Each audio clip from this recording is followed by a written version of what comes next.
Welcome to the Sleepy Scientist. This is your space to unwind, to let the day settle, and to drift slowly into rest. Tonight, we're following one of the longest and most fascinating journeys in all of nature, the quiet evolution of Homo sapiens, the story of how humans came to be. Before we begin, I'd love to know where you're listening from. The comments always show such a wonderful map of the world, with people winding down in different time zones, under different skies. If you'd like, leave a note saying where you're watching from. And one more thing, if you enjoy these calming explorations, you might also like our new channel, the Sleepy Geographer, where we drift through the histories and cultures of countries around the world. You'll find the link in the video description, and if this calm journey helps you relax, I'd be grateful if you'd give the video a like, and consider subscribing to the channel for more gentle science stories before sleep. A heartfelt thank you to those who are already subscribed. Your support keeps these long, quiet explorations possible. Now, I do hope this video isn't so interesting that it keeps you awake all night, but if it does, at least you might wake up knowing a little more about where humans came from. So as you settle in, let's take the first step back through time and ask, what strange paths did life take before it finally shaped us? The story of Homo sapiens begins long before humans themselves. It stretches back millions of years to a time when the Earth was a very different place. Forests rose and fell, climates shifted like slow tides, and species came and went in an endless cycle of change. Evolution has no master plan, no grand design, and yet, through countless small steps, it eventually produced something we call human. To understand our evolution, we must first see ourselves as part of a wider family, the primates. Big eyes, grasping hands, and clever minds define this group. Long before Homo sapiens, there were ancestors that clung to branches, hunted in groups, and slowly learned to adapt to an ever-changing world. Each adaptation was not a leap, but a quiet step, a new way of moving, a different diet, a slightly bigger brain. What makes this story captivating is not only what we know, but also what we still don't. Fossils tell us part of the tale, scattered like puzzle pieces across Africa and beyond. Ancient DNA adds new clues, sometimes overturning what scientists thought was certain. Even now, debates continue. What exactly made us human? Was it language, art, cooperation, or something more subtle? This journey is not only about bones and tools, it is about survival in harsh landscapes, about the slow rhythm of change, and about the mysterious emergence of thought and imagination. Over the next chapters, we'll travel from forests to savannas, from caves to coasts, and from the shadow of extinction to the dawn of culture. Evolution is not a ladder climbing toward perfection, but a branching tree, full of dead ends, side paths, and surprising survivors. Our own species is just one of many branches, and for most of history we shared the world with cousins who were remarkably like us. They laughed, hunted, cared for their young, and painted stories on cave walls. And yet, only one branch remains. As the night quiets around you, imagine stepping back into that ancient world. The air is different, the sounds unfamiliar, and the ground beneath your feet belongs to another time. You're about to walk the same paths our ancestors once did, tracing the fragile footprints that led, slowly but surely, to us. And so, the question lingers in the dark. What twists of chance and necessity shaped Homo sapiens into the beings we are today? Around 66 million years ago, when the age of the dinosaurs came to its dramatic end, the Earth entered a quieter chapter. Vast forests spread across the land, filled with the rustle of leaves and the songs of small creatures. In this new world, the stage was set for a group of mammals that would eventually give rise to us. These were the primates, and their story begins high above the ground, in the safety of trees.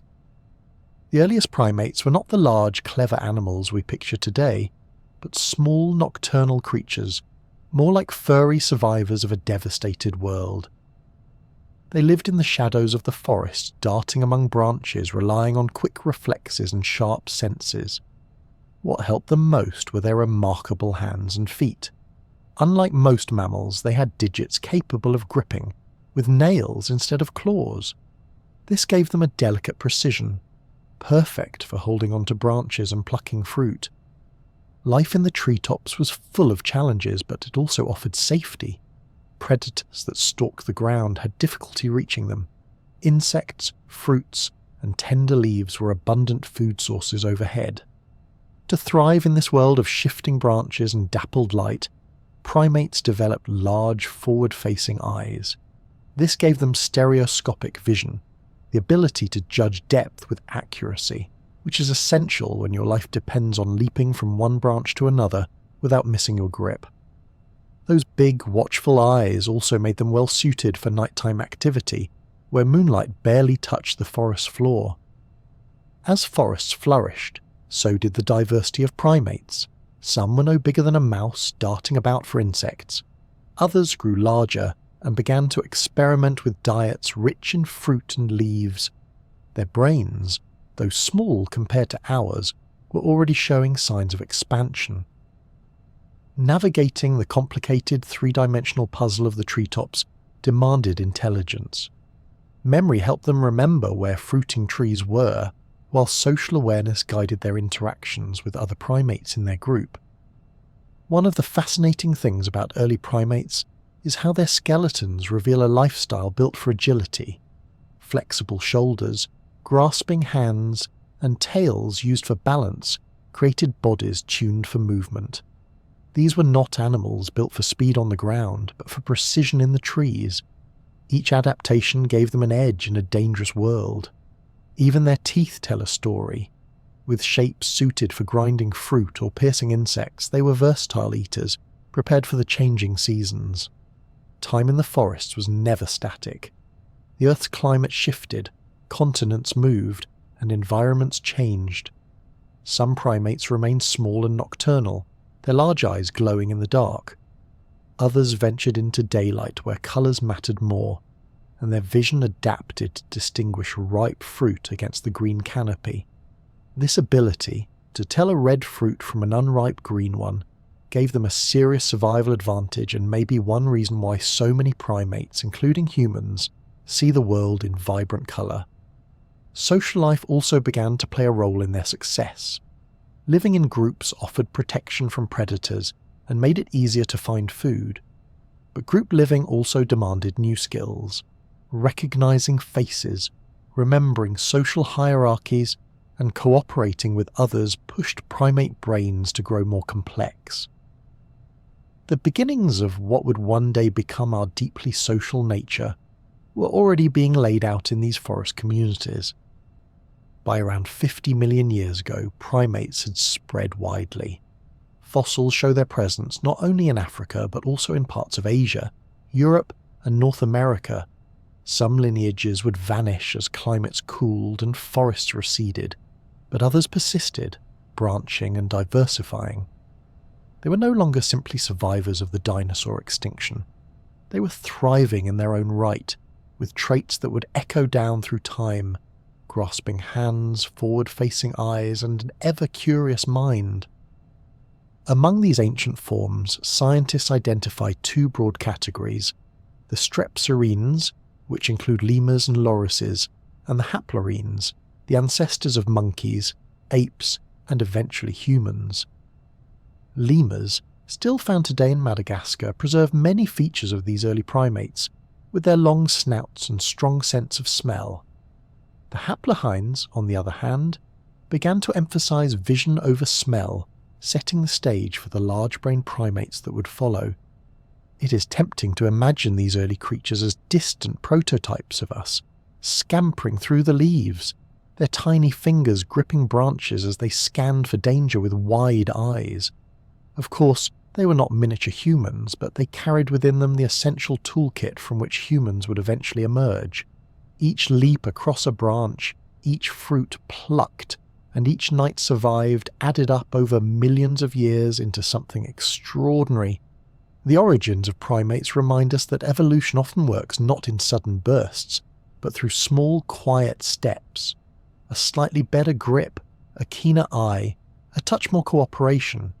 None of these seemed world-changing at the time, yet together they laid the foundation for what would eventually become the human story. All of it began in the trees, where survival meant agility, perception, and a growing spark of intelligence. Even now, when you watch a monkey leap through branches or a lemur carefully pick fruit with delicate fingers, you are seeing echoes of that ancient world. They are living reminders of the path our ancestors once followed, long before the first tools, long before fire, and long before anyone could have imagined something called Homo Sapiens. The roots of our story are not found on the ground but high above, where leaves whispered in the wind, and small primates carved out a future that would, in time, include us.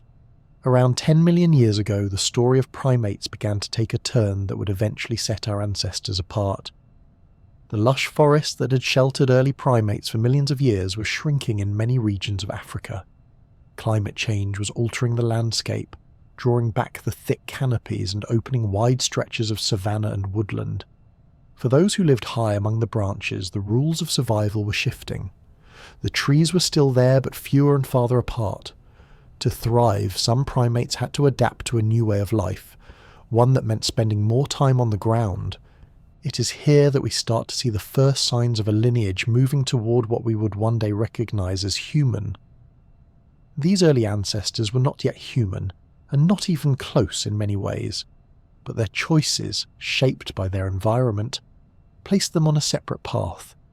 While some primates remained firmly in the treetops, others began to explore the spaces between. They walked, at first awkwardly, across open grass, scavenging, foraging, and learning to live where cover was scarce. The divergence between the ancestors of modern apes and the ancestors of humans was not a sudden event. It was a slow branching, like the fork of a tree. Genetic studies suggest that the split between our lineage and that of the chimpanzees occurred around 6 to 7 million years ago. At that point, there were likely many species of ape-like creatures scattered across Africa, experimenting in an evolutionary sense with different ways of surviving. Only some of these experiments would last. One of the earliest known candidates for this new direction is Sahelanthropus chadensis, discovered in Chad and dated to about 7 million years ago. This species had a mixture of features, a face, and small canine teeth that looked more human-like, but a small brain size closer to that of apes. Crucially, the placement of the hole where the spinal cord entered the skull suggested an upright posture, hinting at bipedalism, or at least something close to it. Standing upright would become one of the hallmarks of the human line, and here we see the beginnings of that story. Following Sahelanthropus came other intriguing finds. Orrorin tucanensis from Kenya lived about 6 million years ago and shows evidence of climbing, but also of moving upright on 2 legs. Then came Ardipithecus, known from Ethiopia, living around 4.5 to 4 million years ago. Ardipithecus was a fascinating blend. Feet, with an opposable big toe for climbing trees, but pelvis and leg structures that suggested it could walk on the ground in a bipedal fashion. It was a creature balanced between 2 worlds, the forest canopy and the open spaces, and it shows just how gradual the shift toward our form of movement really was. The African environment during this time played a critical role. Expanding savannas, shrinking forests, and fluctuating climates meant that flexibility was the greatest survival tool. Walking on 2 legs allowed early hominins to cover greater distances efficiently, to spot predators over tall grass, and to carry food or tools. It was not an instant advantage, but rather a slow accumulation of benefits. A primate that could balance on 2 legs while carrying fruit back to safety had a better chance of survival, and over time these advantages shaped the body itself. But walking upright was not the only feature setting these creatures apart. Dentition tells its own story. Compared to apes, early hominins had smaller canine teeth and thicker enamel, adaptations suited for a varied diet that included hard fruits, seeds, and roots. This dietary flexibility was essential in unpredictable environments. In a sense, they were becoming generalists, capable of making use of whatever the land offered. Social life too was evolving. Living in groups meant more eyes to spot danger on the open savanna. Cooperation became increasingly valuable, as did communication. While these early hominins did not have language as we know it, they likely had complex vocalizations and gestures. Over time, the pressures of group living would push brains to grow, but even at this stage, the seeds of social intelligence were present. The divergence of lineages is a reminder that our story could have turned out very differently. While our ancestors were testing out upright walking, other primates were perfecting life in the trees. The ancestors of modern chimpanzees, gorillas and orangutans remained in environments where climbing, strength and canopy living were the best survival strategies. There was nothing inevitable about the human path. It was simply one of many, a narrow branch that continued while others flourished in different directions. Fossils are rare from this deep past, and every new discovery reshapes the picture. A single jawbone or fragment of pelvis can tell us volumes about posture, diet, and daily life. What emerges is not a straight line of progress, but a branching bush of species, some of which lasted millions of years before vanishing. The human lineage was never alone. It was always part of a broader primate family. Each member adapted to its own niche. By about 4 million years ago, the australopithecines had appeared, descendants of these first experiments in bipedalism. They carried forward the combination of upright walking, tree climbing, and varied diets, and they flourished across much of Africa. Though they come later in the timeline, their presence shows that the shift begun by species like Ardipithecus had taken root. The ground was no longer a place of occasional danger, but a home, a landscape where survival depended on both adaptability and innovation. The first steps toward us were not giant leaps, but careful, uncertain moves shaped by landscapes that were constantly changing.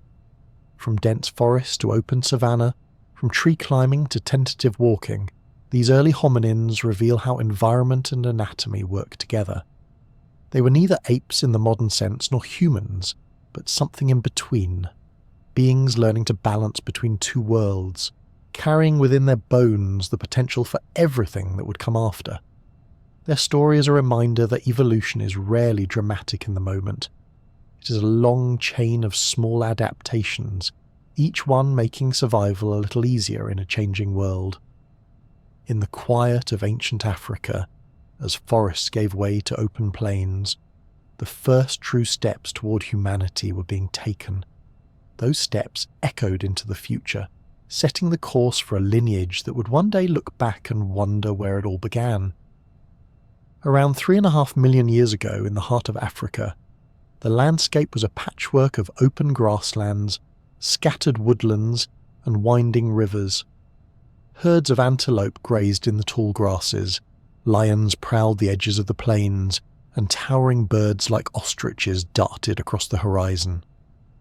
Among this bustling scene of predators and prey, a small group of upright walkers made their way across the savanna. These were the australopithecines, and though they were not yet human, they carried within them traits that would one day define us. Perhaps the most famous member of this lineage is Lucy, discovered in Ethiopia in 1974. Her scientific name is Australopithecus afarensis, and she lived around 3.2 million years ago. Lucy was small, standing just over a metre tall, but her bones revealed something extraordinary. She walked upright. Her pelvis and leg bones showed adaptations for bipedal locomotion, a hallmark of the human lineage. Yet she was no long-distance jogger. Her stride was more of a steady shuffle, efficient enough for survival but not built for speed. Bipedalism was both a gift and a gamble. Walking on two legs freed the hands for carrying food, infants, or even sticks and stones that might serve as rudimentary tools. It also allowed australopithecines to stand tall on the savanna, scanning the horizon for predators. But the advantages came with costs. Their bodies were still transitioning from tree-dwelling ancestors, and the spine, pelvis and legs were under new stresses. Back pain, sore knees, and awkward balance were likely everyday companions. Evolution rarely hands out benefits without a price tag. The anatomy of Australopithecus reveals this balancing act. Their feet had arches for walking, but their toes retained some grasping ability, useful for climbing trees when needed. Their arms were long relative to their bodies, suggesting that while they were committed to walking upright, they still spent plenty of time among the branches. This dual lifestyle made sense. Trees offered safety at night, while the open ground provided access to new sources of food during the day. Diet is another key piece of the Australopithecus puzzle. Their teeth and jaws suggest they ate a wide variety of foods, from fruits and leaves to roots and nuts. Their thick enamel and strong chewing muscles were well suited for grinding tough vegetation, especially in dry seasons when softer foods were scarce. Being generalists gave them resilience in shifting climates. They could survive both in lush woodlands and in harsher, drier conditions, making them well adapted to the ever-changing African landscape. The fossil record gives us glimpses of their daily lives. In Latoli, Tanzania, a remarkable set of footprints dating back over 3.5 million years preserves the steps of Australopithecines walking across damp volcanic ash. These prints, hardened and fossilized by time, show a clear pattern of bipedal walking. You can almost picture a small group, perhaps a family, crossing the open plain together, leaving behind evidence of one of the most defining transitions in evolutionary history. Though their brains were still relatively small, about a third the size of a modern human brain, Australopithecines were intelligent enough to navigate complex social lives. Group living meant sharing resources and watching for danger, but also competing for mates and food. Social dynamics likely revolved around cooperation as much as rivalry, with communication through gestures, calls, and facial expressions. While they lacked language as we know it, their interactions were rich with meaning, the foundation of what would one day grow into human sociality. The risks of walking upright should not be understated. On the open savanna, Australopithecines were slower than many predators and lacked sharp claws or massive teeth for defense. Their safety depended on awareness, group vigilance, and the ability to retreat to trees when threatened. Being bipedal made them visible from a distance, which was useful for spotting others, but it also meant they were visible to hungry eyes. Survival was a delicate balance between caution and exploration. Yet, despite the dangers, bipedalism persisted. The efficiency of walking on two legs in open terrain proved to be a long-term success. Over generations, natural selection reinforced this way of moving, gradually reshaping the hips, knees and spine to handle the stresses of upright locomotion more effectively. What began as a compromise between climbing and walking would, over time, become the defining trait of the human line. Australopithecines were not confined to a single region. Fossils have been found across eastern and southern Africa, showing that they thrived in a variety of environments. Each discovery adds more texture to the story. Different species within the genus Australopithecus, each experimenting with slightly different body shapes and survival strategies. Some leaned more heavily on climbing, while others showed stronger adaptations for ground walking. It was a diverse and adaptable group, a reminder that evolution is never about one straight path, but about many branches. One striking feature of Australopithecus is how much their faces still resembled apes. They had pronounced brow ridges, flat noses, and protruding jaws, yet in their bones you can see the slow shift toward a more human-like profile. Smaller canines suggested less reliance on displays of aggression, while the forward placement of the spine hinted at more refined posture. Piece by piece, trait by trait, they were moving further away from their ape relatives. Lucy herself offers a vivid connection to this time. When her skeleton was unearthed, researchers realized just how complete she was compared to most fossils. Her curved fingers spoke of climbing, while her pelvis told of upright walking. Holding her reconstructed bones, scientists could see the very crossroads of evolution in one individual. Lucy was not unique in her species, but she became a symbol of that transitional world, bridging the gap between the trees and the open plains.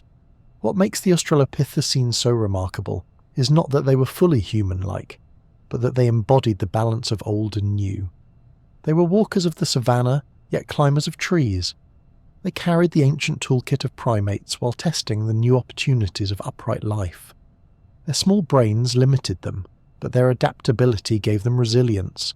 In many ways, they were survivors in a challenging world, making the most of both the ground and the canopy.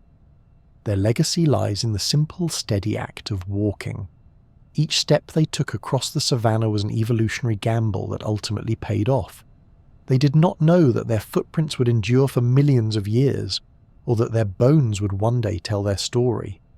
But in walking upright, in carrying their lives across open plains, they set in motion a chain of events that would change the course of primate history.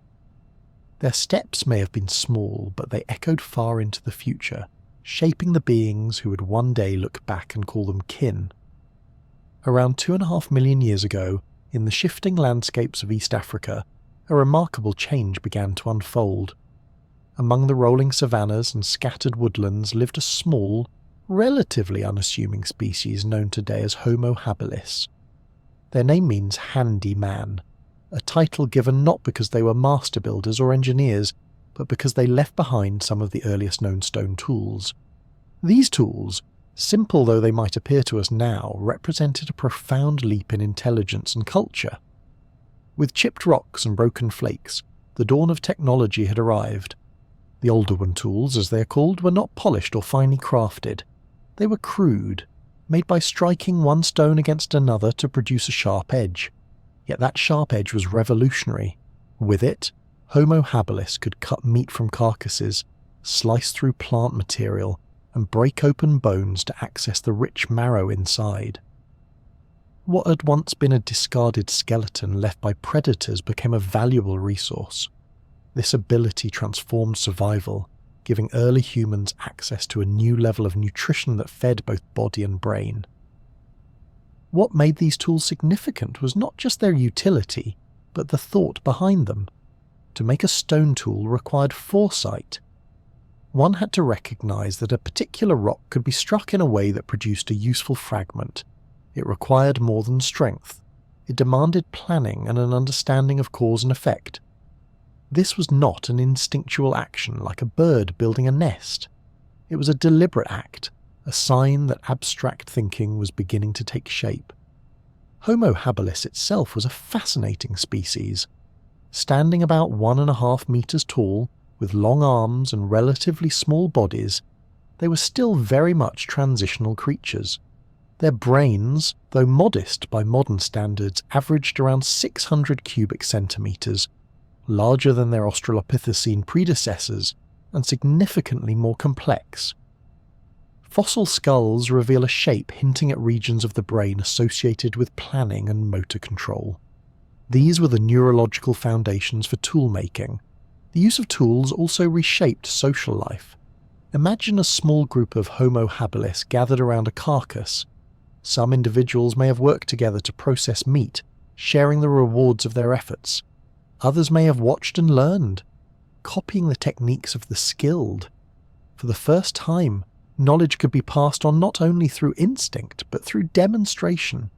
Toolmaking created a culture of learning, a continuity across generations that would become one of the hallmarks of humanity. Evidence from archaeological sites supports this idea. Clusters of stone flakes and animal bones suggest repeated use of particular locations, almost like early workstations. These places may have been hubs where groups gathered, processed food, and perhaps even shared social bonds.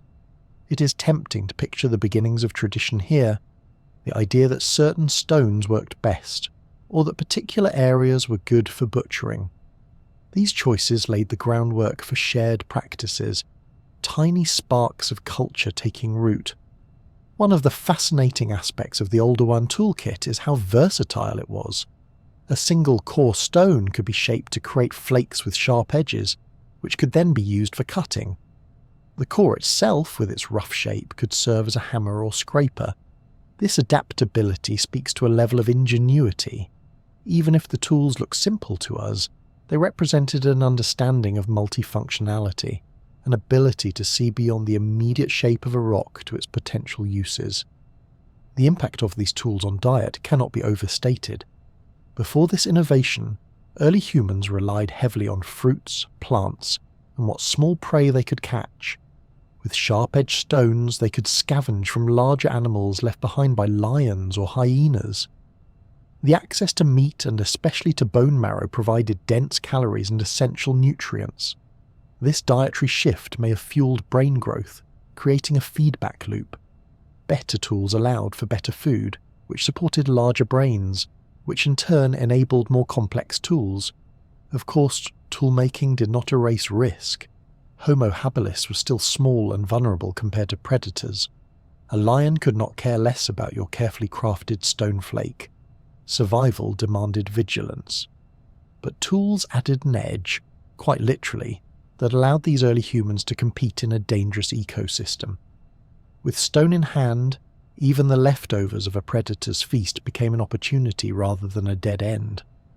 The archaeological record shows that toolmaking was not uniform. Some tools were more carefully made than others, suggesting differences in skill. This raises intriguing questions. Did individuals specialize? Were there early teachers among them, passing down their craft? While we may never know the details, the very possibility hints at a social complexity beyond that of other primates. Comparisons with modern chimpanzees help illustrate just how significant this leap was. Chimpanzees use tools too, sticks to fish for termites, stones to crack nuts. But they do not systematically produce sharp-edged tools. The deliberate shaping of rock into something more than it was is uniquely human. With Homo habilis, this cognitive divide began to widen. The Oldowan tradition lasted for hundreds of thousands of years. To modern eyes, this might seem stagnant. The same chipped stones, over and over. But that endurance is a testament to their success. These tools worked. They were effective enough to sustain countless generations, each one born into a world where sharp stones meant survival. Culture, in its simplest form, had begun to endure beyond the individual. It is worth remembering that for Homo habilis, making tools was not about progress or innovation in the way we think of it today. It was about immediate survival, yet unknowingly, they were laying the foundations for something much greater. The act of shaping stone into a tool was the beginning of a long trajectory that would one day lead to art, architecture, and spacecraft. All of it, in a way, began with that first sharp edge struck from a rock. Homo habilis may not have been the grand inventors of history, but their legacy is undeniable. With their tools, they carved open a new chapter in evolution, one where intelligence, culture, and creativity mattered just as much as strength or speed. Their world was harsh, filled with predators and uncertainty, but they faced it with stones in their hands and ideas in their minds. In those small flakes of rock lies the first evidence of a mind that looked at the world and imagined not just what it was, but what it could become. Around 1.9 million years ago, a new figure appeared on the African landscape.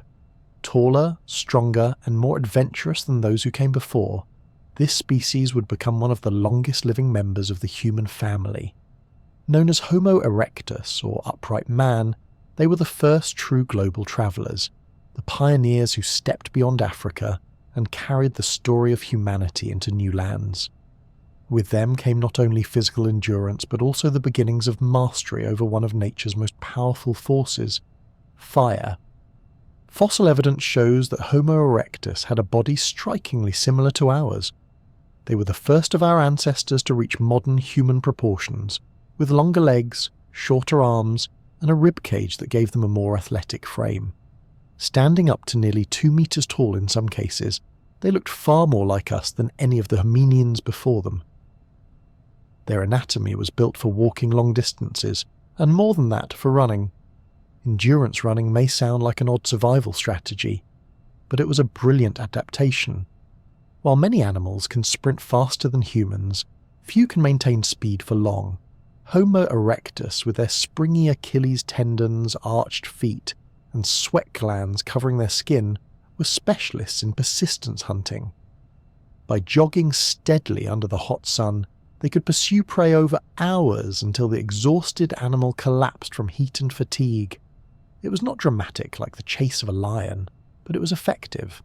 In the slow rhythm of pursuit, Homo erectus found a new way to dominate the landscape. Their brains were larger than those of Homo habilis, averaging around 900 cubic centimetres, and their skulls showed signs of increased complexity in the areas associated with planning and coordination. They were capable of shaping more sophisticated tools than their predecessors, moving beyond the simple flakes of the Oldowan tradition. The Acheulean hand axes, with their teardrop shapes and carefully crafted edges, became their hallmark. These tools were symmetrical, multi-purpose, and made with a level of planning that suggests a keen eye and steady hands. With hand axes, Homo erectus could butcher meat, scrape hides, dig roots, and even shape wood. But perhaps the most transformative step taken by Homo erectus was their relationship with fire. The evidence is debated, but sites in Kenya, Israel, and China suggest that controlled use of fire began at least 800,000 years ago, and possibly even earlier. If true, it means that Homo erectus was the first to tame the flickering flames that had long terrified other animals. Fire brought warmth during cold nights, protection against predators, and a gathering place for social life. Most importantly, fire allowed for cooking. By roasting roots and meat, Homo erectus could unlock more calories and nutrients from food, making digestion easier and supporting further brain growth. In many ways, fire became their greatest tool, a natural force turned into a partner. Their wanderlust is equally remarkable. Fossils of Homo erectus have been found across Africa, the Middle East, Asia, and as far as Indonesia. They were the first hominin to break free from the boundaries of the continent where humans originated. This expansion was not the work of a few isolated individuals, but a sustained migration that lasted hundreds of thousands of years. Their adaptability was astonishing. They thrived in tropical forests, open savannas, and temperate woodlands, adjusting their diets and tools to fit each new environment. The presence of Homo erectus across such vast distances tells us something important about their social lives. Travelling in groups would have been essential, both for protection and for cooperation in hunting and foraging. Communication, though not yet the structured language of modern humans, was likely more advanced than in earlier species. Vocal calls, gestures, and perhaps even proto-words may have been part of their world, binding communities together as they spread across continents. The endurance of Homo erectus as a species is also remarkable. They survived for nearly 2 million years, far longer than our own species has yet existed. In that time, they weathered dramatic shifts in climate, from warm interglacials to harsh ice ages. Their success lay not in specialization but in flexibility. With tools in hand, fire at their side, and bodies built for distance, they were equipped to survive in places that would have defeated less adaptable creatures. Despite their resilience, life for Homo erectus was still far from easy. Predators remained a constant threat. Disease lurked in every environment, and the challenges of raising offspring demanded cooperation. Yet they endured. Their bones, scattered across the old world, speak of a species that was not just surviving but thriving. They were not confined to one corner of Africa. They were explorers, carving out a presence in lands where no human-like creature had walked before. One of the fascinating aspects of Homo erectus is how much variation there was across their vast range. Populations in Africa, Asia, and Europe developed slightly different traits, reflecting the pressures of their local environments. Some had thicker skulls, others broader bodies, and still others adapted to colder climates. Yet, across this diversity, the core identity of Homo erectus remained: upright, tool-using travellers who carried fire in their wake. The story of Homo erectus also reminds us that evolution is not always about sudden leaps forward. Their tools changed slowly over hundreds of thousands of years. They were not racing toward innovation, but instead perfecting what worked. Acheulean hand axes remained relatively unchanged for over 1 million years, a testament to their effectiveness. If a design is reliable, there is little reason to reinvent it. Fire, travel, endurance, and adaptability, these were the gifts of Homo erectus. They did not write, paint, or build great monuments, but they did something perhaps more profound. They left Africa, mastered fire, and shaped their bodies into forms that echo through us today. When we walk long distances, when we gather around a fire, or when we run under the sun, we are carrying forward the legacy of Homo erectus. Though they eventually disappeared, their influence never truly vanished. They were our ancestors, our teachers in endurance and exploration. Their wanderlust opened the map of the world to humanity, and their sparks of fire lit the first human hearths. Homo erectus was more than upright man. They were the restless travellers who took the first great steps toward the global species we have become. In their footprints, stretching across continents, we can still trace the beginning of humanity's long journey outward. Around 1.8 million years ago, a bold chapter in the human story began to unfold. For the first time, our ancestors stepped beyond Africa, venturing into unfamiliar lands that stretched across vast distances. The pioneers of this journey were Homo erectus, those upright walkers whose endurance, adaptability, and curiosity carried them far from the place of their origins. What followed was a slow but momentous spread into Asia, a migration that would reshape not just their own destiny, but the map of human evolution. Fossil evidence paints a vivid picture of this first great expansion. One of the earliest discoveries came from Dmanisi in Georgia, where skulls and bones dated to about 1.8 million years ago revealed a small population of Homo erectus living far beyond Africa. These individuals were shorter and had smaller brains than later Homo erectus, yet they were unmistakably part of the same adventurous lineage. Their presence shows that the leap out of Africa was not a sudden dash, but rather a gradual push, with small groups testing new environments, sometimes clinging on, sometimes fading away. From the Caucasus, Homo erectus spread further east. Fossils found in Indonesia, particularly on the island of Java, show that by around 1.6 million years ago, they had reached the farthest edges of Southeast Asia. Imagine the resilience required for such a journey. Across deserts, through forests, along river valleys, and eventually onto islands, these ancient humans persisted. They were not guided by maps or intentions of conquest.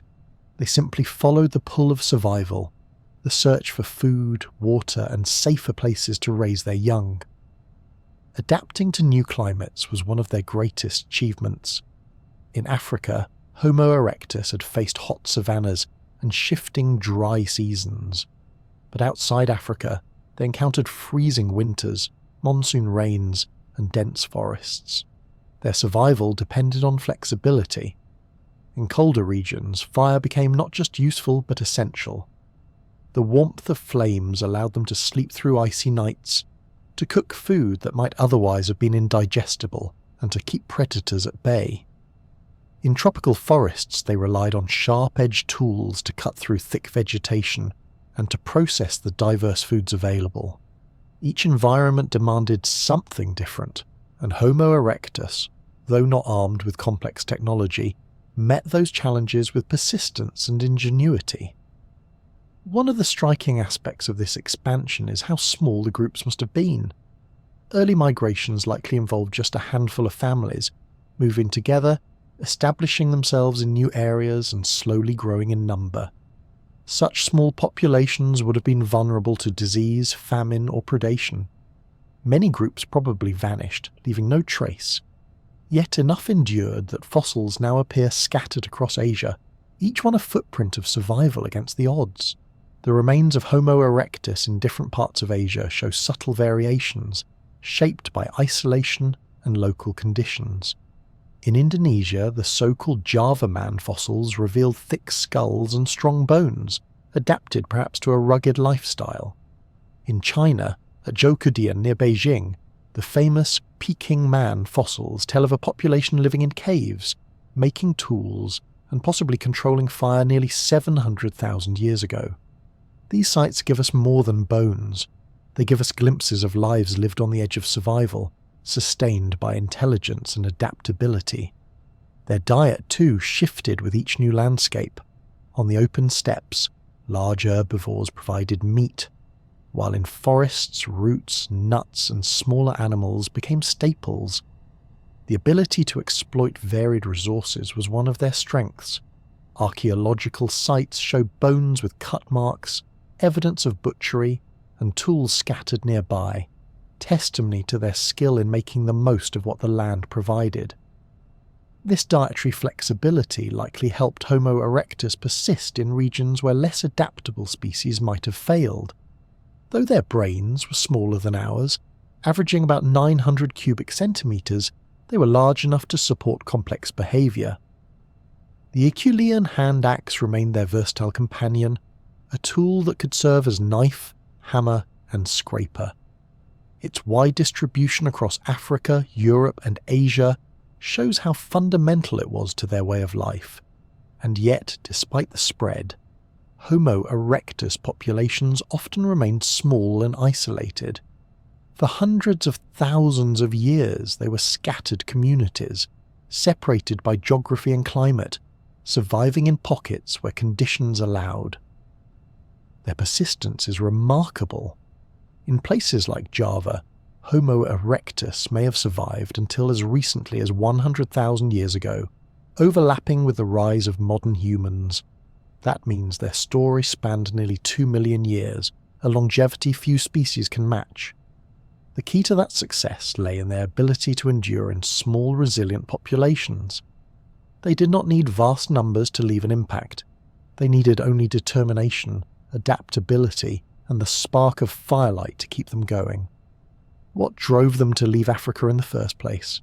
The answer is likely a mix of curiosity and necessity. As populations grew, resources may have become scarce, pushing groups to wander farther in search of food and water. Changing climates may have opened corridors of grassland and forest, making travel easier. And perhaps there was simply an instinct to move, to explore new horizons, a restlessness that echoes in our own species even today. The journey of Homo erectus into Asia was not the march of conquerors, but the slow spread of survivors.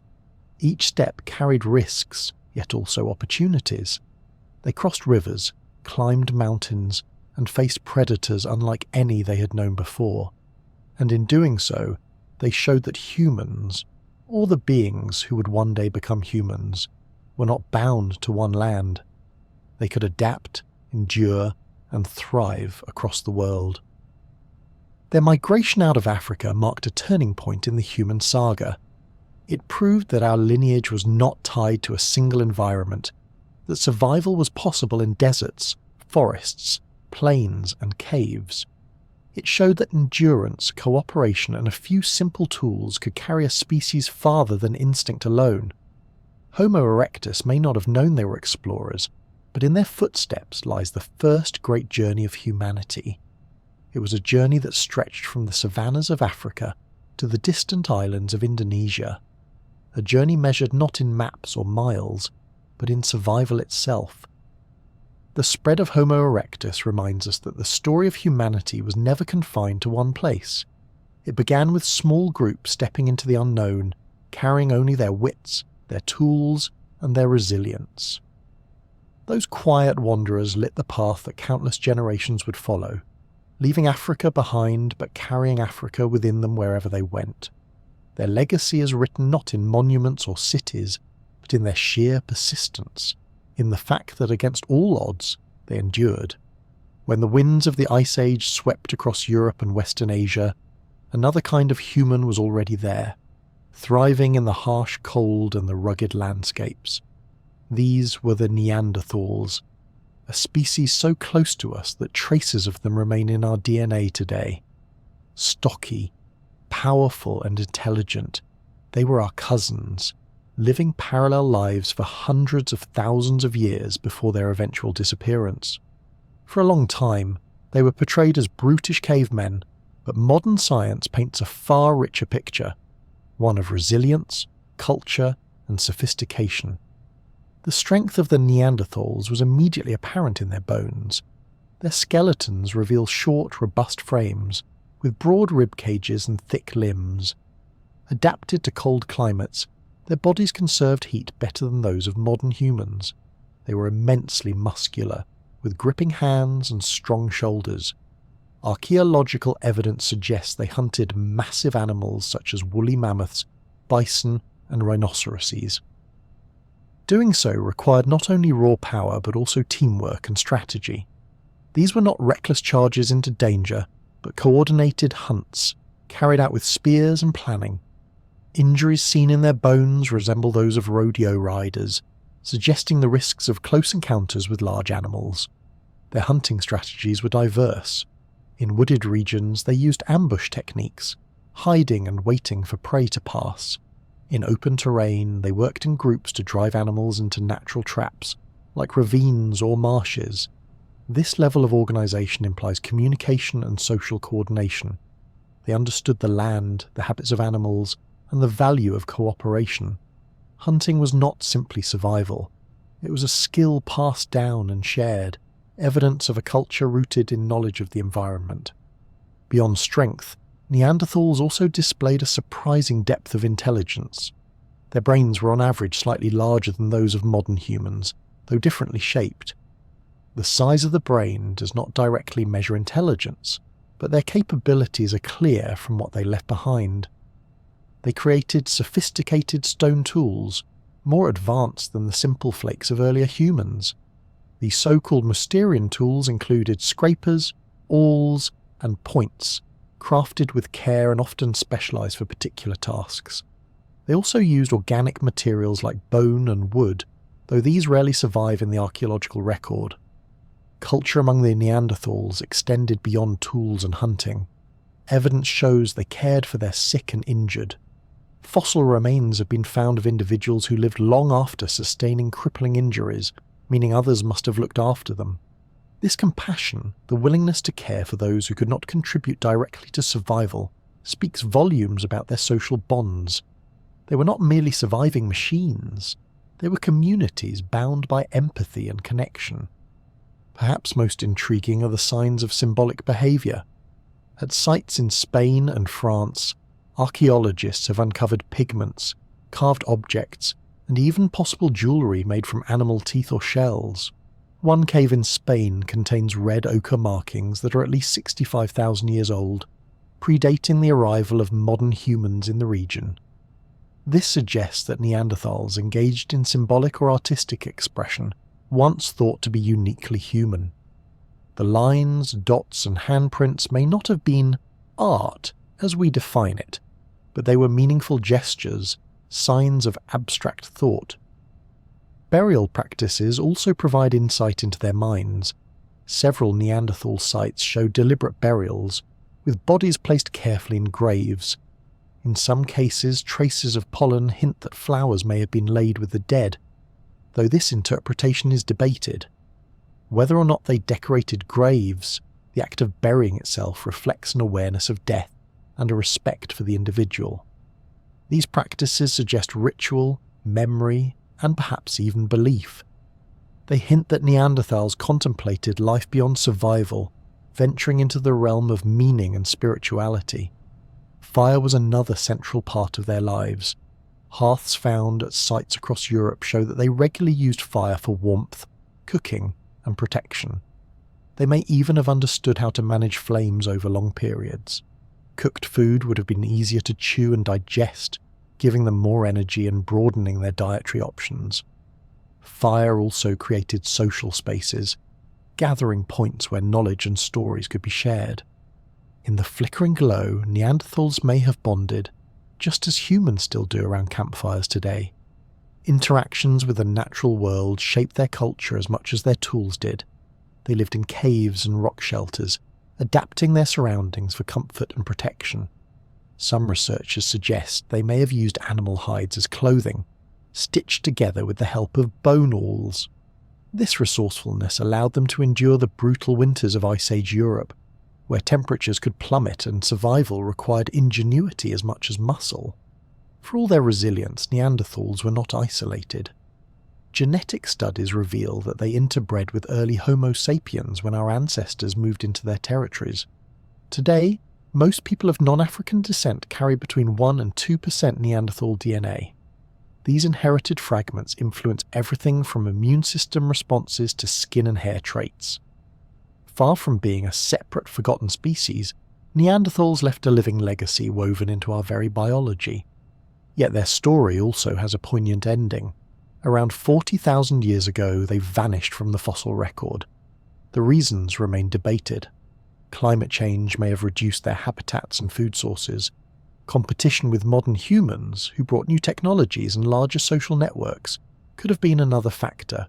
Small scattered Neanderthal populations may simply have dwindled over time, unable to maintain their numbers in the face of mounting pressures.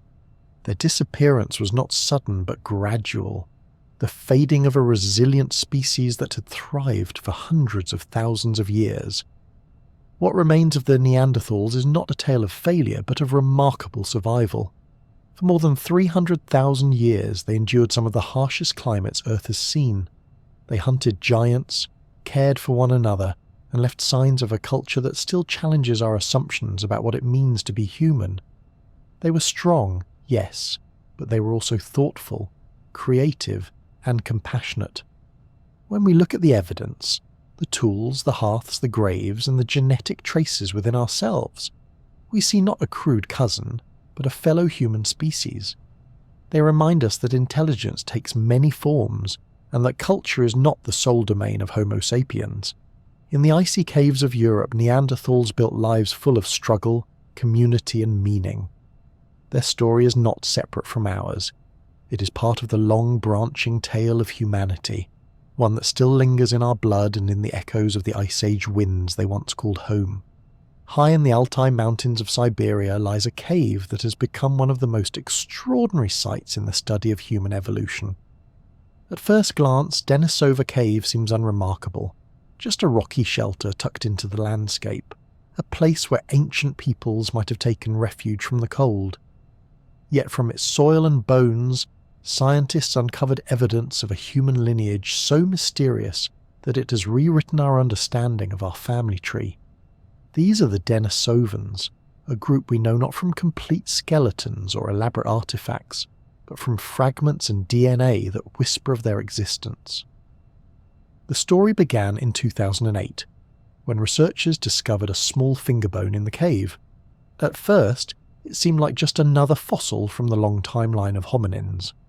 But when scientists extracted and sequenced its DNA, the results were shocking. It did not match Neanderthals or modern humans.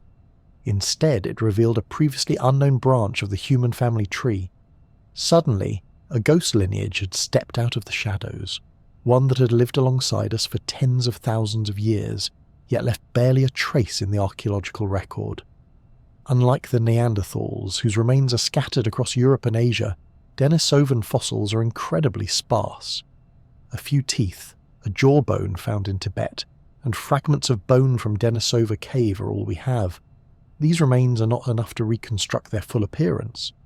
Were they robust like Neanderthals, slender like early Homo sapiens, or something in between? No one can say for certain. The little evidence available suggests they were large-bodied, with massive teeth that dwarfed those of other humans. But beyond that, their physical form remains largely a mystery. Where the fossils fail, genetics fills in the picture. DNA extracted from Denisovan remains has been compared with that of modern humans, and the results are astonishing. Populations today in Melanesia, Australia, Papua New Guinea, and parts of East and Southeast Asia carry traces of Denisovan DNA, sometimes as much as 5%. This means that as Homo sapiens spread into Asia, they met and interbred with Denisovans, just as they did with Neanderthals. Far from being isolated, Denisovans were part of the wider human story, interacting, mixing, and leaving behind genetic legacies that endure to this day. One of the most striking examples of this legacy is found in the people of Tibet. High in the Himalayas, life exists in thin air where oxygen levels are far lower than at sea level.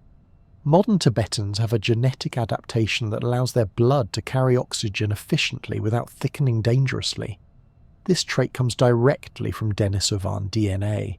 In other words, the survival of humans in some of the harshest environments on Earth was made possible by ancient interbreeding with a species we barely even know. Without Denisovans, the story of humanity on the roof of the world might have been very different. The question of where Denisovans lived remains open. Their genetic signature is strongest in populations from Oceania and parts of Asia, suggesting they ranged widely across the continent. Some scientists believe there may have been multiple Denisovan populations, each adapting to local conditions. The jawbone from Tibet supports this idea, showing they could thrive in extreme altitudes. Others may have lived in Southeast Asia, perhaps on islands that were connected to the mainland when sea levels were lower. Their range may have stretched thousands of kilometres, making them one of the most widespread human relatives. What makes the Denisovans so fascinating is how much we don't know. Their stone tools are poorly understood, and their cultural practices remain hidden. Did they bury their dead? Did they create art or symbols like Neanderthals and early Homo Sapiens? The cave that bears their name contains artifacts, but it was also used by Neanderthals and modern humans at different times, making it difficult to assign objects definitively to the Denisovans. The result is a tantalizing silence, a reminder that not all chapters of human history are equally well preserved. Yet, despite this scarcity of physical evidence, the genetic record shows that Denisovans were not obscure in their time. Their DNA flows in millions of people today, quietly shaping traits and abilities. Studies suggest Denisovan genes influence immune systems, helping populations adapt to local diseases. Other fragments may play roles in how bodies process fat or respond to sunlight. Though we cannot see their faces or reconstruct their culture fully, their influence is woven into our biology. In this sense, they live on as more than fossils. They live on in the cells of modern humans. The discovery of Denisovans also highlights the complexity of human evolution. For much of the 20th century, the story of human origins was told as a linear tale, with one species replacing another in neat succession. Denisovans, along with Neanderthals and other ancient relatives, reveal a very different picture. Our history was not a simple ladder, but a tangled web, full of overlapping populations, interbreeding, and shared survival. We were never alone. We were part of a family of humans, diverse and interconnected. As techniques improve, more secrets of the Denisovans may yet be revealed. Advances in DNA extraction allow scientists to pull genetic material even from cave sediments where no bones remain. Already, traces of Denisovan DNA have been detected in soils, hinting at their presence even where fossils are absent. Each discovery adds a little more to the mosaic, piece by piece illuminating the shadows of this enigmatic species. It is humbling to think that such an influential branch of humanity is known mainly from a handful of fragments: a child's finger bone, a few teeth, and a jaw from Tibet. That is almost all the physical evidence we have, and yet from these small pieces a vast story emerges, a story of survival across Asia, of encounters with our ancestors, and of gifts passed down through genes that helped shape who we are today. The Denisovans remind us that the human story is full of hidden chapters. Not every ancestor left behind cave paintings or monumental bones. Some left their legacy more quietly, in the double helix of DNA, waiting to be uncovered by science tens of thousands of years later. They were mysterious in life, and they remain mysterious in death. But in the soft echo of their genes, in the endurance of their adaptations, they continue to walk beside us, unseen yet present. Theirs is a legacy that whispers rather than shouts, but it is no less profound for its quietness. Around 300,000 years ago, deep in the African landscape, a new kind of human began to emerge. Fossils from places like Jebel Irhoud in Morocco and Homo Kibish in Ethiopia reveal the earliest known examples of Homo sapiens. These individuals were not exactly like us, but their features were unmistakably closer to the modern human form than anything that had come before. With their appearance, the long evolutionary path that had been winding its way through forests, savannas and ice ages finally produced a species that would leave a permanent mark on the earth. The skulls from this time tell much of the story. Earlier hominins like Homo erectus had long, low crania with thick brow ridges and projecting faces. The early Homo sapiens fossils show something different. Their skulls were shorter from front to back, with a rounder shape and reduced brow ridges. Most striking was the size and organisation of their brains. Averaging around 1300 to 1500 cubic centimetres, these brains were not just larger than those of earlier species, but also reorganised. The frontal regions associated with decision-making, planning, and complex thought were expanded, giving Homo sapiens an edge in flexibility and creativity. But these early humans did not arrive fully formed. The fossils show a mixture of traits, with some faces still jutting forward and skulls not quite as globular as ours. Evolution is rarely abrupt. It works gradually, blending features over generations. What we see in these early sapiens is the transitional stage of a species in the making, already on its way toward what we recognize in the mirror, but still carrying echoes of its ancestors. The environment in Africa at this time was both a challenge and a crucible. Shifting climates brought alternating cycles of lush green landscapes and arid deserts. Rainfall patterns changed dramatically, opening corridors for migration and then closing them again. For populations of early Homo sapiens, survival meant adaptability. They had to endure periods when food was plentiful and times when resources were scarce. This instability likely pushed the evolution of intelligence and flexibility, as those who could innovate were more likely to survive. Archaeological sites from this period provide tantalizing glimpses of behavior. Alongside fossil remains, tools reveal the growing sophistication of early sapiens. Stone flakes became more refined, with evidence of prepared core techniques that allowed greater control over shape and size. These were not random chips, but carefully planned tools, crafted with an understanding of geometry and foresight. Some sites also show the use of pigments like ochre, possibly for symbolic purposes, though their exact meaning is debated. If true, this suggests that the stirrings of symbolic thought, the ability to attach meaning beyond pure utility, were already taking shape. Social life was another crucial factor in their rise. Homo sapiens likely lived in small mobile groups, cooperating in hunting and foraging. Their survival would have depended on sharing knowledge, dividing labour, and maintaining bonds within the group. With larger brains came more complex forms of communication, perhaps proto-language or richly varied vocalizations. This allowed them to coordinate hunts, teach tool-making, and pass on traditions. In the campfires and conversations of these early communities lay the seeds of language, culture, and identity. The emergence of Homo sapiens was not a single event in one place, but a process occurring across Africa. Different populations contributed to the mix, creating a species shaped by a mosaic of evolutionary pressures. This Pan-African origin highlights the interconnectedness of early groups. Rather than one isolated cradle of humanity, there were many, each adding threads to the tapestry that became modern humans. The brain expansion of Homo sapiens was more than just a matter of size. It transformed the way they interacted with their world. Larger, reorganized brains supported memory, problem-solving, and imagination. These abilities gave them advantages in both survival and innovation.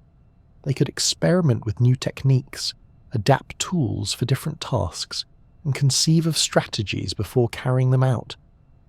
For the first time, humans were not simply reacting to their environment, they were shaping it, bending it, even if slightly to suit their needs. Evidence from fossils also shows changes in the rest of the body. Homo sapiens were leaner and more gracile than their robust cousins like the Neanderthals. Long limbs suited them to endurance walking and running in warm climates. This build allowed them to travel great distances, tracking herds or moving between seasonal camps. They were not the largest or the strongest, but their bodies were efficient, designed for mobility and stamina.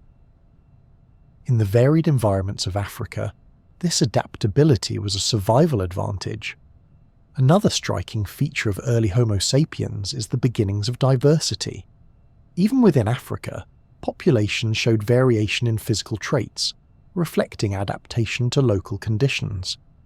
This genetic diversity remains one of the hallmarks of our species today.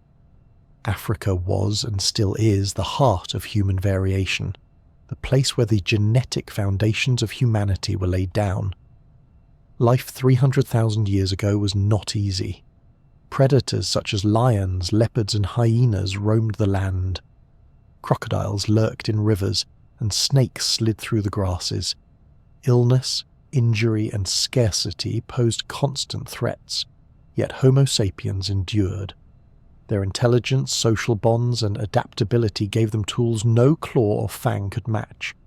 In their hands, stone tools became extensions of thought, and in their minds, imagination began to flicker, hinting at a capacity for art, ritual, and storytelling.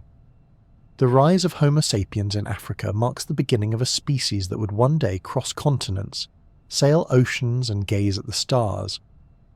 But in these early days, the focus was survival, finding food, raising children, and navigating shifting climates. They did not know they were the ancestors of billions to come. They were simply living, step by step, in a world that demanded resilience and rewarded ingenuity. From the rounded skulls of Jebel Irhoud to the ochre-stained stones of southern Africa, the evidence shows a species on the cusp of greatness. They were not yet building civilizations, but they were building the foundations of everything that would follow. The combination of larger brains, social cooperation and adaptability made them unlike any hominin before.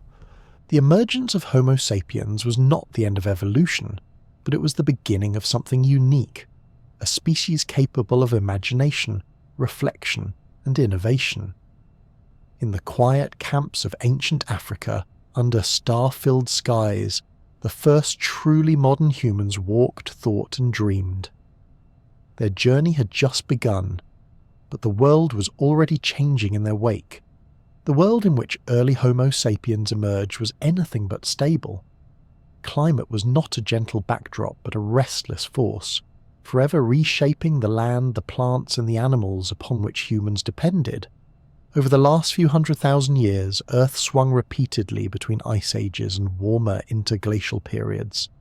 Deserts expanded and shrank, forests grew and receded, and coastlines shifted dramatically as ice sheets advanced and retreated. For our ancestors, survival meant adjusting to these endless changes, finding ways to live in environments that could transform within a few generations. During the Ice Ages, enormous glaciers covered much of the northern hemisphere. These ice sheets were so vast that they locked away huge amounts of water, causing sea levels to drop by more than 100 meters. Vast stretches of land that are now submerged, like the Sunda Shelf in Southeast Asia, or the Bering Land Bridge between Siberia and Alaska, were exposed, opening new routes for migration. At the same time, areas closer to the equator became colder and drier. Grasslands spread across regions that had once been forests, and deserts expanded their reach. For early humans in Africa, this meant that the Sahara was not always the endless desert we picture today. At times it was lush and green, dotted with lakes and rivers, rich with fish and game. At other times it became an unbroken expanse of sand, a formidable barrier to movement. These fluctuations shaped where humans could live and how they found food. In wetter periods, rivers and lakes teemed with life, offering fish, birds, and fertile ground for gathering plants. Groups could settle for longer in these resource-rich areas, forming hubs of human activity. But when the climate dried, those same regions became barren, forcing people to move on. The unpredictability of the environment demanded flexibility, Those who could adapt to both abundance and scarcity were the ones who endured. Cold periods also influenced the kinds of animals available for hunting. In Ice Age Europe, Homo sapiens and Neanderthals alike hunted mammoths, reindeer, and woolly rhinoceroses, creatures well adapted to the cold steppes. In warmer interludes, forests returned, and with them came red deer, wild boar, and smaller game. Hunting strategies had to shift accordingly. Spears and cooperation worked well for large herds, while smaller animals required patience and tracking skills. This constant adjustment sharpened human ingenuity and encouraged innovation in tools and tactics. The shifting climate also influenced human bodies. Populations living in colder regions often developed stockier builds, conserving heat more effectively. Those in hotter areas tended toward leaner bodies, better suited for shedding heat. These are classic examples of natural selection, where environmental pressures leave lasting imprints on anatomy. Even skin colour was shaped by climate. In equatorial regions, darker pigmentation protected against intense ultraviolet radiation, while in northern latitudes, lighter skin improved vitamin D production in conditions of weaker sunlight. The diversity of human appearance today reflects countless generations of adaptation to different climates. One of the most fascinating impacts of climate change on early humans was the way it drove migration. As environments shifted, so did the opportunities they offered. Expanding deserts or ice sheets might push groups away, while newly fertile areas pulled them in. These pushes and pulls acted like a natural conveyor belt, encouraging populations to spread across continents. It was not always a conscious journey of exploration. Often it was simple necessity. If the rivers dried up or the herds moved on, humans followed. Step by step, generation by generation, climate nudged humanity outward, shaping the great migrations that carried our species around the globe. But climate was not only a force of disruption, it was also a teacher. Surviving in unpredictable environments required foresight, planning, and cooperation. When drought threatened, knowledge of distant waterholes or seasonal migrations of animals became essential. Memory and communication took on greater importance, as stories and traditions preserved survival strategies. Around the campfire, knowledge could be passed from elders to children, ensuring that lessons learned during hard times were not lost.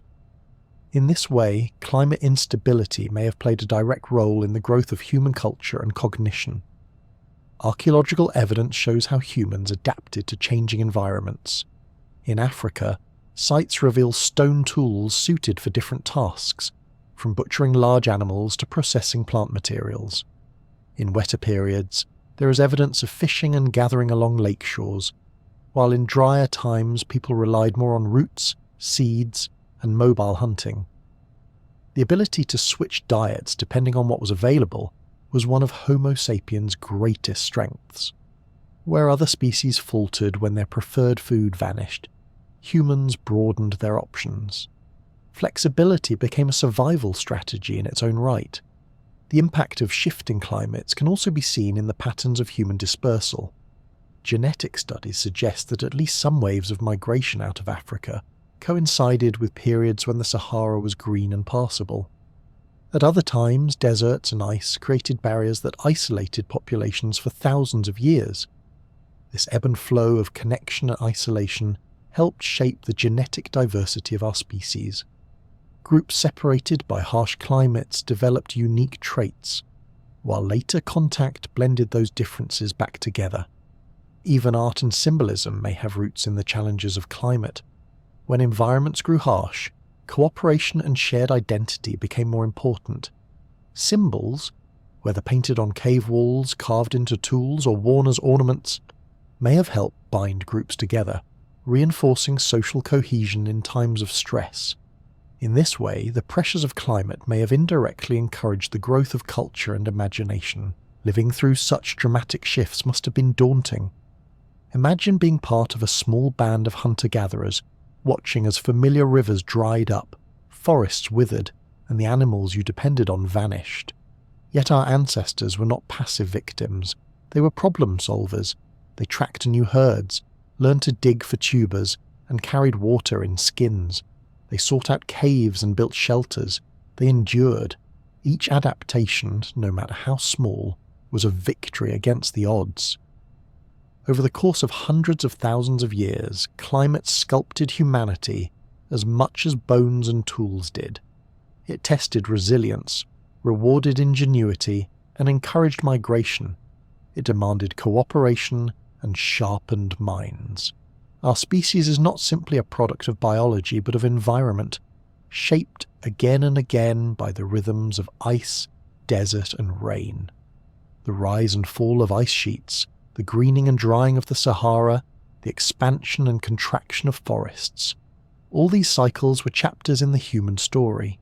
Each one left its mark, pressing us to adapt, to imagine, and to move.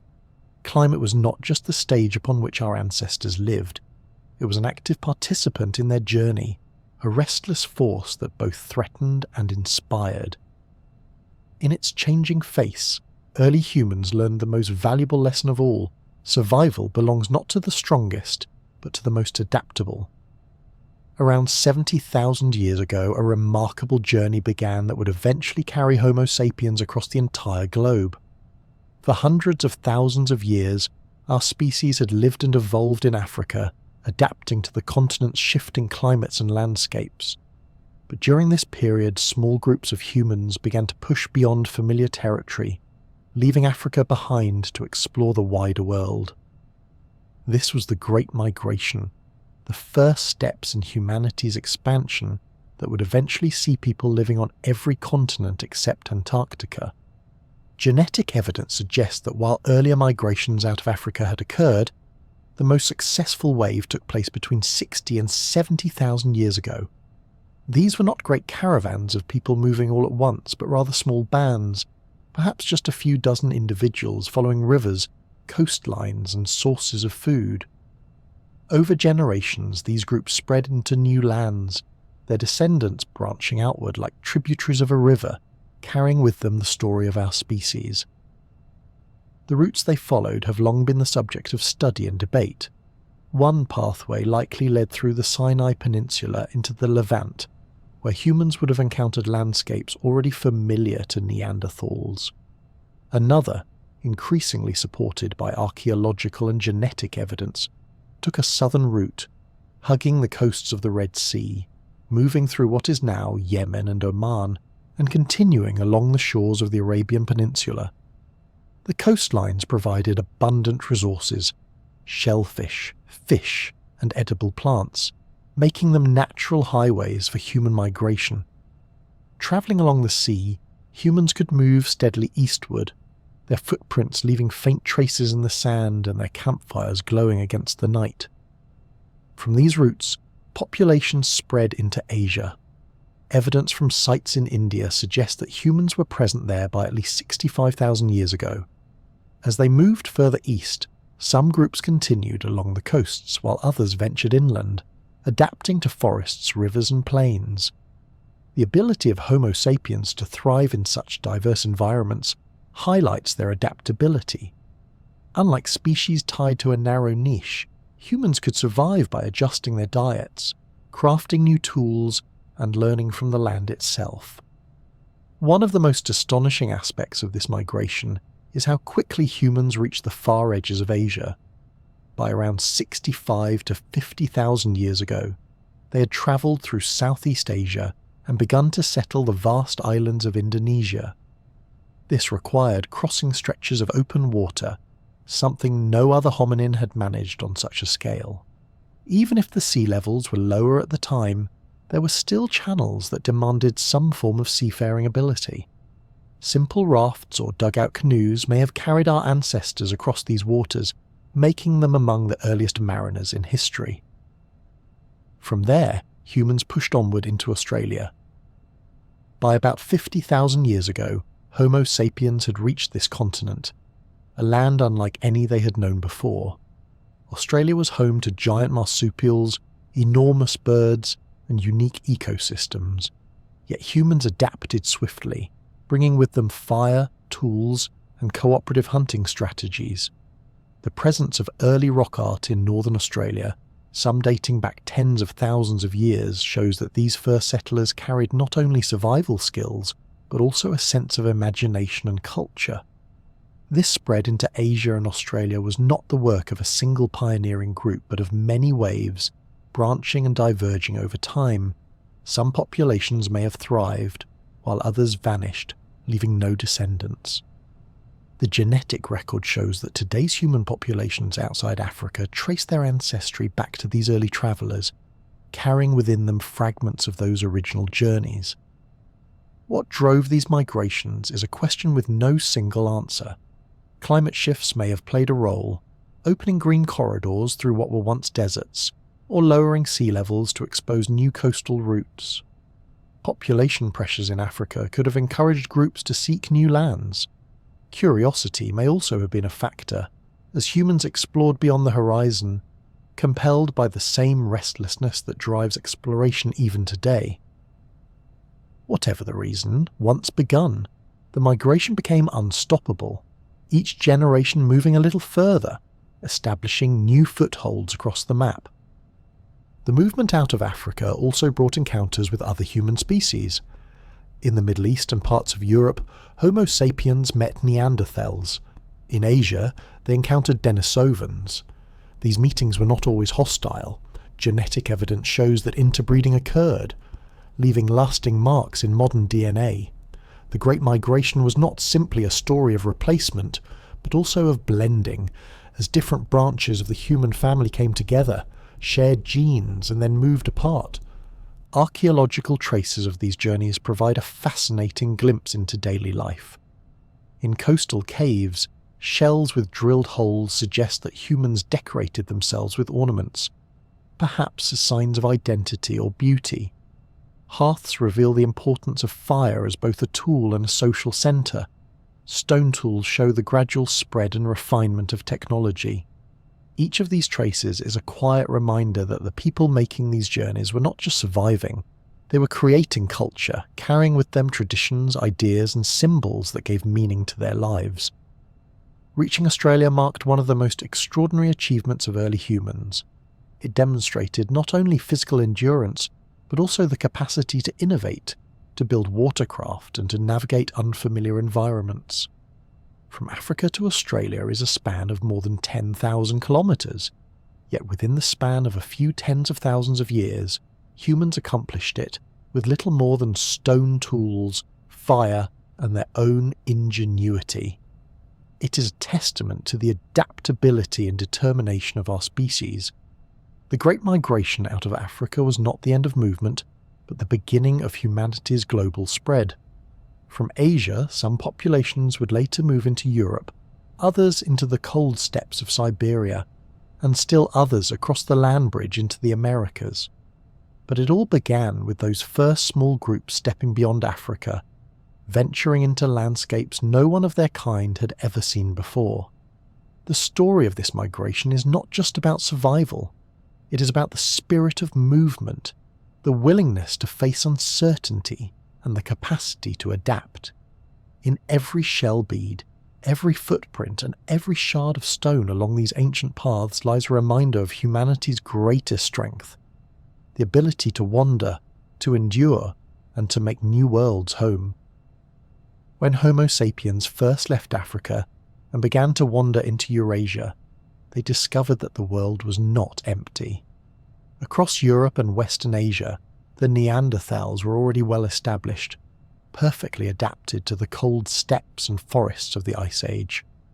Further east, in the shadow of Asian mountains and caves, the Denisovans lived and thrived, though their presence would remain unknown to us until the 21st century.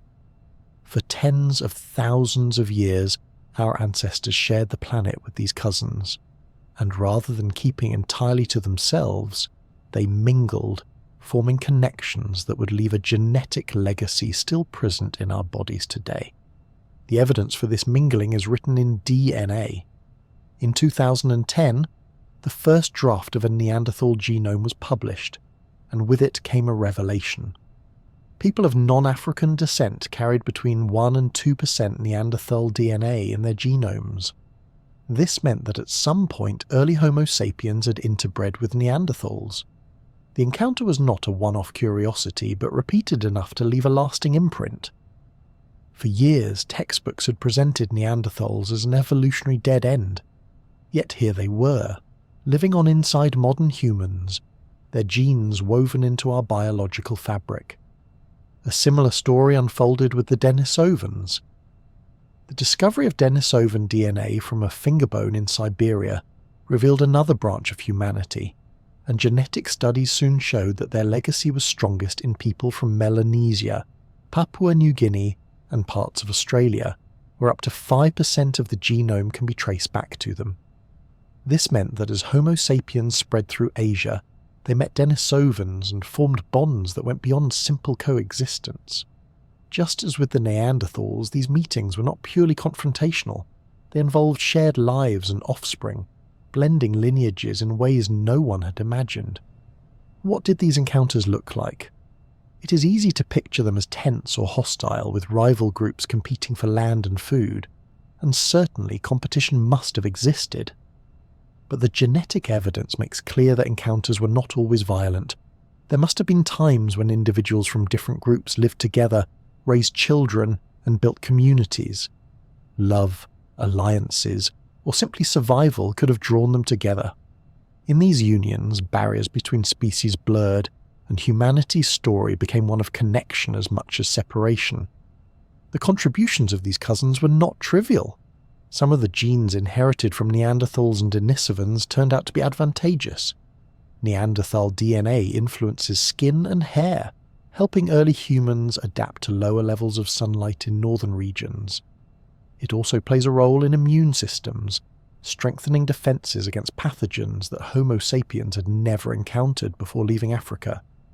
Denisovan DNA, famously, gave Tibetans the ability to thrive at high altitudes, a genetic gift that allowed life on the roof of the world where oxygen is scarce. In this sense, interbreeding was not merely incidental. It gave our species tools for survival in environments that might otherwise have been deadly.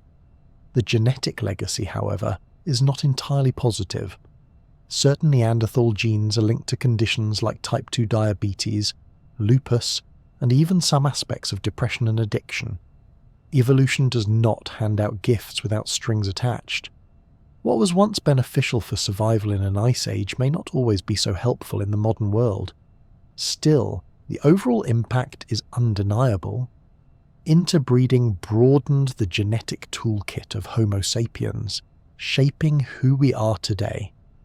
The discovery of this shared heritage has transformed how we view our cousins.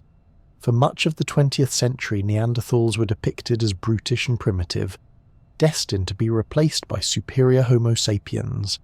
Denisovans, until recently, were not even known. Now we see them differently. They were intelligent, resourceful, and capable of culture. They cared for their young, used tools, and expressed symbolic behaviour. They were not so different from us, and in many ways they were part of us. Fossil evidence supports the idea that contact between these groups was not rare. In Denisova Cave, for example, researchers discovered a fragment of bone belonging to a girl who was the direct offspring of a Neanderthal mother and a Denisovan father. This astonishing find shows that not only did Homo sapiens interbreed with other species, but Neanderthals and Denisovans also mixed with one another. The boundaries between human groups were more fluid than we once believed, making the human family tree less a tidy hierarchy and more a tangled web. For Homo sapiens, these encounters may also have had cultural impacts.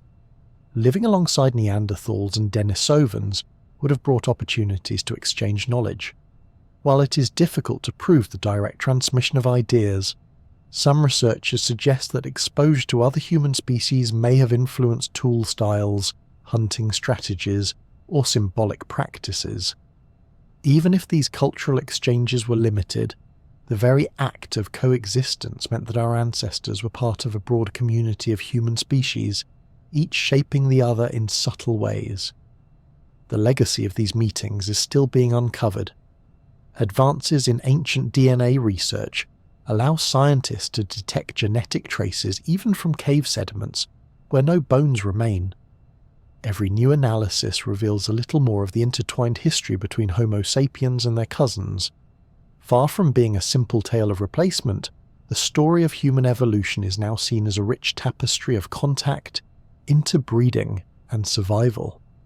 Perhaps the most profound realization is how recent these connections were.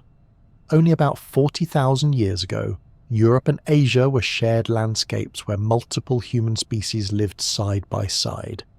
In evolutionary terms, that is the blink of an eye. Our ancestors would have looked into the eyes of Neanderthals and Denisovans not as distant oddities, but as neighbours, trading partners, rivals, or even family. In the end, only Homo sapiens survived as the sole branch of humanity, but the others did not vanish without leaving a mark. Their genes endure, influencing our bodies, our health, and our adaptability. They remind us that we're not a species apart, but one shaped by contact and connection. The story of humanity is not just ours, it is also theirs, carried forward in every breath and heartbeat of those who inherited their legacy. Meeting our cousins was not an incidental footnote in prehistory. It was a turning point when the paths of different humans crossed and merged. In caves, on coastlines, and across mountains, bonds were formed that still echo in our DNA. The Neanderthals and Denisovans may be gone, but their presence lingers within us, a reminder that we are, and have always been, a shared humanity. At some point in the long arc of human history, a remarkable transformation took place. Words appeared. Not the simple calls or gestures used by other primates, but true language, a system of sounds and symbols capable of expressing abstract ideas, memories of the past, and visions of the future. It is one of the defining traits of Homo sapiens, the gift that allows us to share knowledge, build culture, and weave the stories that bind communities together. Yet the origins of language are among the most difficult puzzles in anthropology. Bones and tools fossilize, but words vanish on the wind. To piece together the beginnings of speech, scientists must turn to clues hidden in our anatomy, our brains, and the faint echoes of symbolic thought. Communication, of course, was not invented suddenly. Long before words, our ancestors were already expressing themselves. Chimpanzees, our closest living relatives, used dozens of calls to signal alarm, request food, or coordinate movement. They also used facial expressions and gestures to reinforce meaning. Early hominins likely did the same, their social lives demanding more complex signals than grunts and cries. Living in groups meant keeping track of alliances, calming disputes, and teaching skills. Over time, these gestures and vocalizations may have become more varied and structured, laying the foundation for something greater. Anatomy provides important hints. The hyoid bone, a small horseshoe-shaped bone in the throat, plays a critical role in speech by supporting the tongue and vocal tract. Fossils show that Neanderthals possessed a hyoid bone much like our own, suggesting they had the physical capacity for speech. The shape of the skull and the position of the larynx also matter, as they determine the range of sounds a voice can produce. By around 300,000 years ago, early Homo sapiens had vocal tracts capable of producing the wide variety of sounds we use today. This physical potential does not prove they had language, but it makes it clear they were equipped for it. The brain offers more evidence. Two regions, Broca's area and Wernicke's area, are central to processing language. These areas are present in modern humans and appear to have been enlarged or reorganized in early Homo sapiens compared to earlier hominins. The expansion of these brain regions suggests that the capacity for complex speech was emerging alongside other cognitive abilities, such as planning, symbolic thought, and memory. Theories about how language began are diverse. Some researchers argue for a gesture-first model, suggesting that early humans relied heavily on hand movements and body language before vocal speech took over. Others propose that vocal communication developed gradually from calls, whistles, and rhythmic sounds used during cooperative activities like hunting. A popular idea is that language evolved as a tool for social bonding, replacing the grooming behaviours seen in other primates. Instead of spending hours picking through each other's fur, humans could use words to maintain relationships across larger groups. Talking, in this sense, became a kind of vocal grooming. However it began, the advantages of language were enormous. With words, humans could share information about food sources, warn of dangers, and coordinate hunts with far greater efficiency. They could also transmit knowledge across generations, preserving discoveries that would otherwise have been lost. The first sparks of culture, traditions, rituals, and collective memory were possible because people could tell each other about them.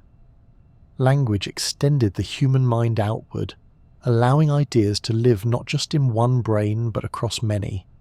Symbolic thought and language are deeply intertwined. The ability to use symbols, to let one thing stand for another, is at the heart of both. Archaeological evidence of symbolism appears tens of thousands of years ago in beads made from shells, geometric carvings, and the careful use of pigments. These objects suggest that humans were capable of abstract representation, attaching meaning to shapes and colours. If they could do this with art, it is likely they could also do it with sounds. A word is, after all, just a symbol, a sound representing an object, an action, or an idea. One striking clue comes from music. Flutes made from bird bones dating back over 40,000 years have been found in Europe. The presence of musical instruments suggests that early humans had a rich auditory culture, capable of creating and remembering complex sound patterns. Music and language share many features such as rhythm, pitch, and the organization of sequences.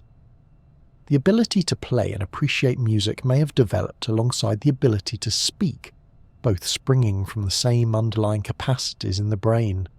The impact of language on human society cannot be overstated. With it, groups could grow larger, bound together not only by kinship but by shared stories and rules. Leaders could persuade, shamans could inspire, and hunters could coordinate. Over time, myths and traditions emerged, shaping identities and guiding behaviour. Language turned survival into culture, enabling humans to pass on lessons not just of how to hunt or gather, but of why they belonged together, who they were, and what they believed. Language also transformed the way humans thought as individuals. The ability to name objects sharpened perception. Once something had a word, it could be recalled, described, and compared. Memory became more structured, and imagination became richer. People could think in sequences of words, planning actions before carrying them out. They could imagine events that had never happened, or picture scenarios far in the future. In this way, language was not just a tool for communication, but a tool for thought itself. It is worth remembering that language is not a single invention, but a multitude of forms. Thousands of languages exist today, each with its own grammar, rhythm, and poetry. This diversity suggests that once the capacity for language emerged, it blossomed into endless variations, shaped by geography, culture, and history. The universality of language in human society shows how deeply it is woven into what it means to be human. There are no cultures without it. Wherever Homo sapiens went, words followed. And yet the earliest languages are lost to us. No recordings, no written traces remain from tens of thousands of years ago. All we can do is infer their presence from the artifacts and from the genetic and anatomical clues left behind. Still, even without direct evidence, the fingerprints of language are everywhere in the archaeological record, in the complexity of tools, in the presence of symbols, and in the spread of culture. The gift of language is one of evolution's most profound achievements. From the murmur of campfire conversations to the chants of rituals, from the first whispered warnings on the savannah to the epic tales carved into memory, words became the threads that stitched humans together. They gave us the power to teach, to imagine, and to dream. Language was not just a way to survive. It was a way to become fully human, a way to turn fleeting thoughts into something that could endure. In the end, it was our greatest inheritance, a chorus of voices stretching across time, carrying forward the story of humanity in sound and symbol. Tens of thousands of years ago, deep inside caves where flickering firelight barely reached the walls, early humans began to leave behind something extraordinary. They painted animals in vivid colours, carved figurines from stone and bone, and arranged objects in ways that served no immediate practical purpose. These acts were not about survival in the ordinary sense. They were expressions of imagination, symbols of meaning, the first sparks of what we might call art. Through these creations, Homo sapiens revealed that their minds were capable of more than tool-making or hunting. They were beginning to think symbolically, to give form to ideas, and to explore worlds beyond the material one. One of the most famous sites that captures this leap of imagination is Lascaux in France. Discovered in the 20th century, its walls are covered with paintings of horses, bison, deer, and other animals, some depicted in motion with remarkable skill. These images are over 17,000 years old, yet they still carry a sense of life and vitality. The artist who made them did not simply draw outlines. They shaded, blended, and used the natural contours of the rock to enhance the sense of depth. It is as if they were bringing the animals into the cave, transforming stone walls into living scenes. Even older examples exist. In Chauvet Cave, also in France, paintings date back more than 30,000 years, and in some caves in Spain, red ochre markings have been dated to at least 65,000 years ago. These may even have been made by Neanderthals, suggesting that symbolic thought was not limited to Homo sapiens alone. In Africa, rock art stretches back tens of thousands of years as well, showing that this capacity for imagery was widespread. Wherever humans lived, they found ways to translate thought into form. What drove this explosion of creativity? Some researchers suggest that art began as a form of communication. A painting of an animal might have been a way to share information about hunting, migration, or spiritual beliefs. Others argue that it was tied to ritual, with images serving as part of ceremonies meant to influence the world, to bring luck in hunting, to honour spirits, or to connect with forces beyond the visible. Whatever the exact reasons, the act of creating art shows a capacity for abstraction, for letting one thing stand in for another. That leap is at the heart of imagination. Sculptures and figurines add another dimension to this story. The Venus figurines, found across Europe, and dated to around 25 to 30,000 years ago, are small carvings of female forms, often with exaggerated features such as wide hips and large breasts. Their exact meaning is debated.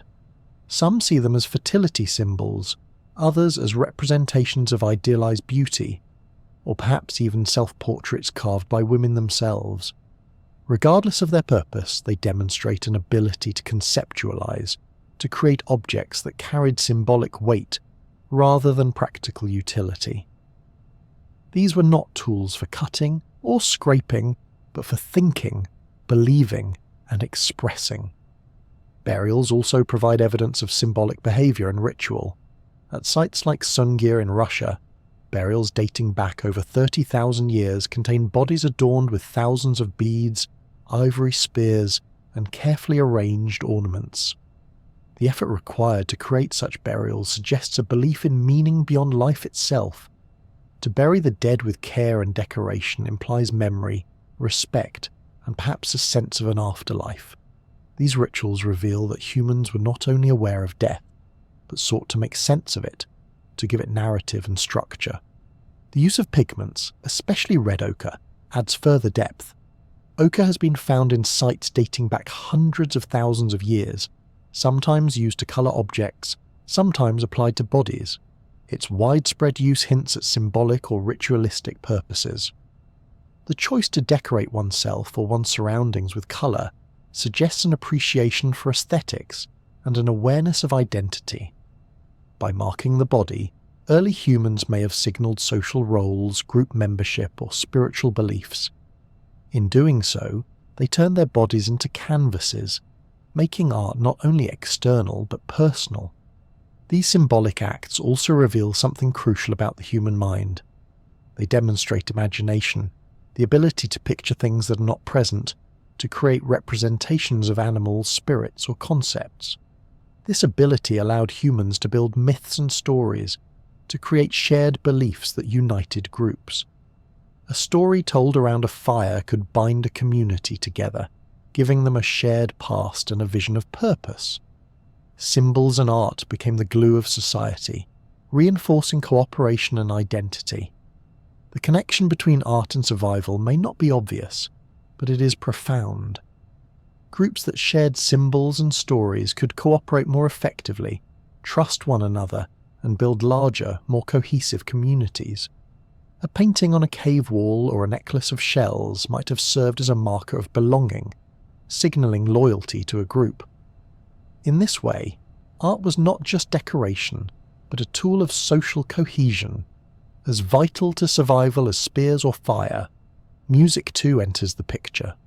Flutes carved from bird bones and mammoth ivory, dating back more than 40,000 years, show that early humans created melody and rhythm. Music is intangible, fleeting, yet it carries powerful symbolic meaning. It can stir emotions, strengthen bonds, and mark rituals. The presence of musical instruments suggests that the human capacity for creativity extended far beyond the visual, encompassing sound, rhythm, and performance. The imagination displayed in early art, figurines, burials, and music points to a mind no longer limited to the immediate. Homo sapiens had begun to create worlds within worlds, symbolic realms where animals became spirits, figurines carried meaning, and rituals bridged life and death. This cognitive leap may be one of the greatest in our history, transforming us from clever toolmakers into storytellers, artists, and dreamers. Even today, the echoes of these beginnings remain. The cave paintings of Lascaux and Chauvet still inspire awe, their colours vivid despite the passage of millennia. The Venus figurines remind us of the mystery of human belief, of how meaning can be carved into stone. The ochre-stained burials and bone flutes whisper of rituals and songs that once filled the air. Together, they show that our ancestors were not only surviving but also searching for beauty, meaning, and connection. The emergence of art and symbols reveals the moment when the human mind turned inward and outward at once, inward to imagination, outward to expression. It was the point at which survival became more than finding food or shelter. It became about understanding, about creating, about leaving marks that could outlast a lifetime.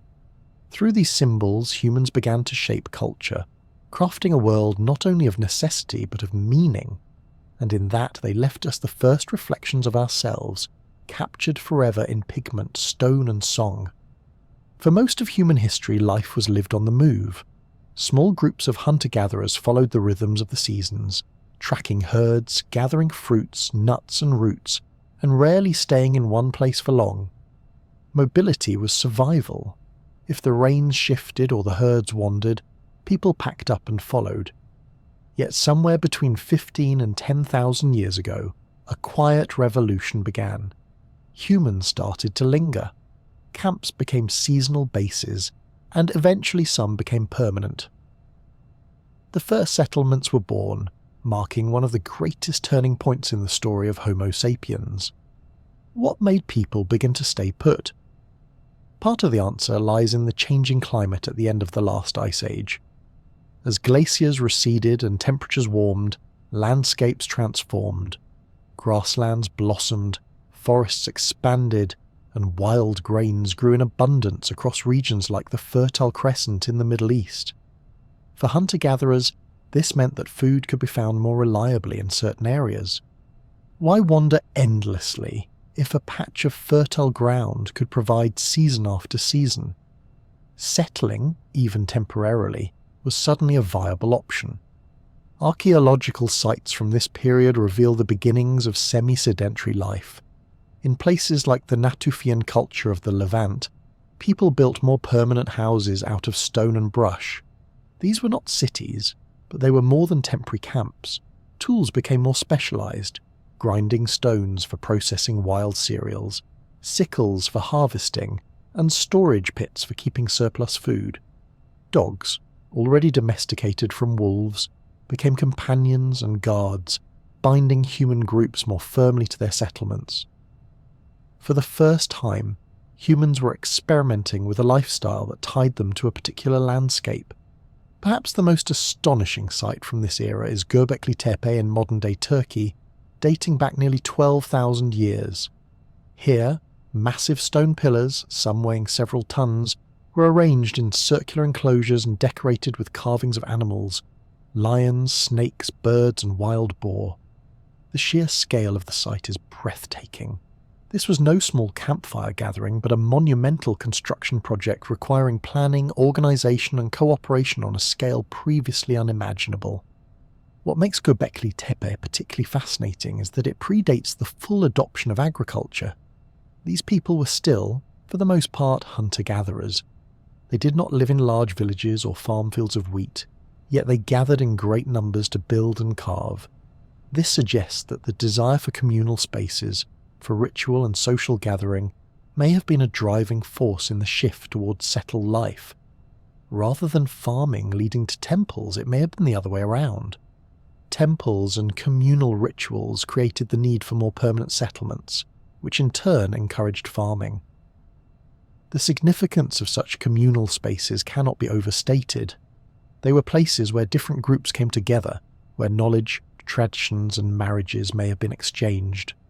They also served as centres for ritual, where people expressed beliefs, honoured ancestors, or sought connection with unseen forces. In these shared spaces, humanity began to forge cultural bonds that extended beyond the immediate family group. Settlements were not just about food and shelter, they were about identity and belonging. Living in one place also brought new challenges. Hunter-gatherers could move away from waste or disease, but in settlements sanitation became an issue. Storing food required vigilance against pests. Larger gatherings risked conflict over resources, making rules and cooperation more important than ever. These challenges, however, also spurred innovation. The beginnings of social organisation, division of labour, and shared responsibilities began to emerge, setting the stage for the complex societies that would follow. The transition from a fully nomadic lifestyle to permanent settlement was gradual. Some groups remained mobile for thousands of years, while others experimented with mixed strategies, moving seasonally but returning to the same places year after year. Over time, the advantages of staying put became clearer. With settlements came the ability to store food, to cultivate plants deliberately, and to keep animals close at hand. The first true farmers were not yet present in the age of Göbekli Tepe, but the seeds of agriculture, both literal and cultural, were being sown. The psychological shift was profound. For generations, humans had thought of the world as something to move through, not to own. Settling down meant forming deeper attachments to land. A grove of trees was no longer just a source of fruit, it was part of home. A spring was not just a place to drink, it was a shared resource to be protected. With these attachments came new ways of thinking about territory, ancestry, and belonging. The world was no longer just a series of temporary shelters, but a landscape of meaning. Art and symbolism flourished in these early settled communities. The carvings of Göbekli Tepe stand as dramatic proof, but smaller artifacts tell similar stories. Beads, decorated tools, and ritual objects appear more frequently in this period. These items suggest that with more stable lives, humans had the time and security to invest in creativity and ritual. Symbolism was not a luxury. It was a means of cementing community ties and expressing shared values. The first settlements also reshaped human relationships. Larger gatherings created more opportunities for cooperation, but also for conflict. Negotiating disputes, forming alliances, and establishing social hierarchies became more important. Some individuals likely rose to prominence as organisers, ritual leaders, or skilled craftsmen. While these were not kings or rulers, they were the early seeds of leadership and structured society. What is striking about these early sites is their mixture of the familiar and the strange. On the one hand, they show humans beginning to live in ways we recognize today, staying in one place, building lasting structures, and gathering in communal spaces. On the other, they reveal a world where agriculture had not yet fully taken hold, where people still relied on wild plants and animals, and yet somehow built monumental architecture. It is a reminder that history is not always linear. The path from hunter-gatherers to farmers to city builders was winding, full of experiments, false starts, and surprising achievements. The first settlements mark the point at which humans began to reshape not just tools or objects, but entire landscapes. They represent a shift from adapting to the environment to actively modifying it. Fields, hearths, stone circles, and storage pits became part of the human footprint. These changes may seem small compared to modern cities, but in their time they were revolutionary. From mobile bands of foragers to communities anchored by stone and ritual, the transition to settlements laid the foundation for everything that followed. Göbekli Tepe and other early communal sites stand as monuments to the imagination and cooperation of our ancestors. They show that humans were not content to merely survive. They sought meaning, belonging, and permanence. The first settlements were more than places to sleep. They were the birthplaces of culture, society, and the shared human journey that continues to this day. Roughly 12,000 years ago, humans began one of the boldest experiments in our history. Instead of wandering the landscape in search of food, they started to bend nature to their will. Wild plants were coaxed into fields, animals were brought close to campfires, and the first steps toward farming were taken. This shift, known as domestication, was more than a clever survival strategy. It was a partnership between humans and nature, one that would change not only our species but also the very evolution of countless plants and animals. The process began with plants. In regions like the Fertile Crescent, humans noticed that certain wild grains, such as wheat and barley, grew in abundance. Gathering them provided a dependable food source, but these plants had quirks that made them difficult to harvest. Wild wheat, for example, shatters easily when ripe, scattering seeds across the ground. Yet some plants were naturally less fragile, holding onto their seeds longer. When early gatherers unintentionally selected these sturdier varieties, by carrying them home and planting them near camps, they set in motion a slow process of change. Over generations, wheat and barley adapted to human needs, becoming larger, easier to harvest, and less dependent on the wind for dispersal. This was not a one-sided affair. As humans shaped plants, the plants shaped humans in return. Farming required people to stay in one place, to clear land, and to invest in cycles of sowing and harvest. These demands fostered new social structures, new tools, and eventually entire communities organized around agriculture. The bond between humans and crops was mutual. We gave them protection and propagation, and they gave us nourishment in staggering abundance. Animals soon followed. The first to join humans on their journey were dogs, descendants of wolves that had lingered near human camps. Those wolves that were less aggressive and more tolerant of humans found scraps of food and warmth, while humans gained allies that could warn of danger and help with hunting. Over generations, this relationship deepened, and the wolf's wild edges softened into the loyalty of the dog. From this earliest companionship, the idea of domesticating animals spread. Sheep and goats were among the next recruits. They provided meat, milk, and hides, and unlike large game, they could be kept close and managed. Their size made them practical for herding, and their temperaments, at least in some lineages, made them easier to tame. Cattle, descended from wild aurochs, were more challenging, but their strength and productivity made them invaluable. Pigs, always opportunists, were happy to live alongside humans, thriving on scraps and multiplying quickly.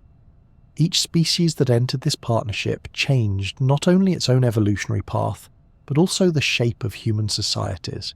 Agriculture spread independently across the world. In China, rice and millet became staples, while in the Americas, maize, beans and squash formed the basis of early farming. Potatoes were cultivated in the Andes, while yams and sorghum became central in Africa. This global patchwork of domesticated plants and animals shows that the drive to harness nature was not a single invention in one place, but a widespread adaptation to the opportunities of the environment. Wherever conditions allowed, humans looked at the wild world and imagined how it might be reshaped. The domestication of plants and animals was not without consequences. Diets became more stable, but also narrower.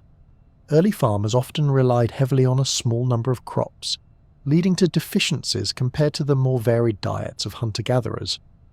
Archaeological evidence shows that the first farming communities experienced more tooth decay, nutritional stress and disease than their nomadic counterparts. Yet the benefits of food security outweighed the drawbacks. Populations grew, settlements expanded, and societies became more complex. By cultivating plants and raising animals, humans also began to transform landscapes on a massive scale. Forests were cleared, rivers were diverted, and ecosystems reshaped. Domestication was not just about taming individual species, it was about redesigning entire environments.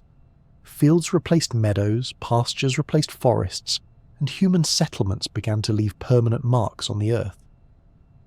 For the first time, humanity was not only adapting to nature but actively engineering it. This transformation extended even to evolution itself.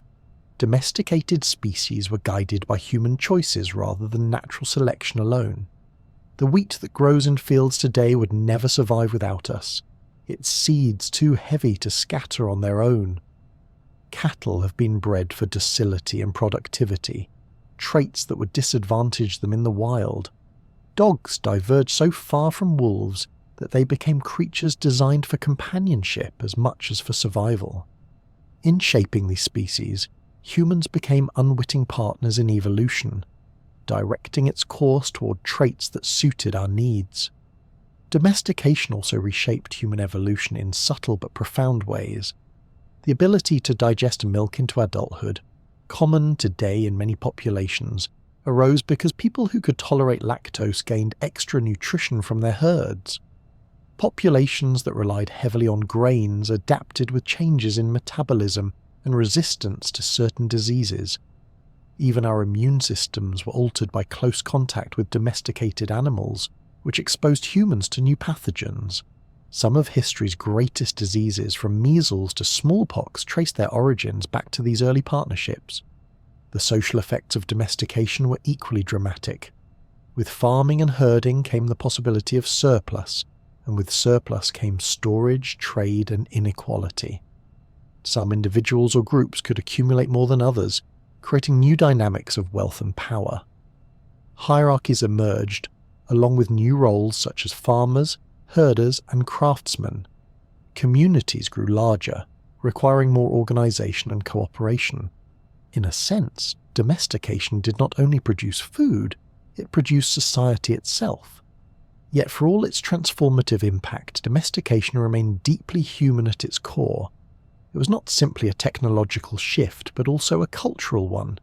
Rituals and beliefs grew around crops and animals, harvest festivals, fertility rites, and myths of creation reflected the central role of domesticated species in daily life. The cycle of sowing and harvest became woven into calendars, religions, and identities. Farming was not only about feeding the body, but also about feeding the imagination.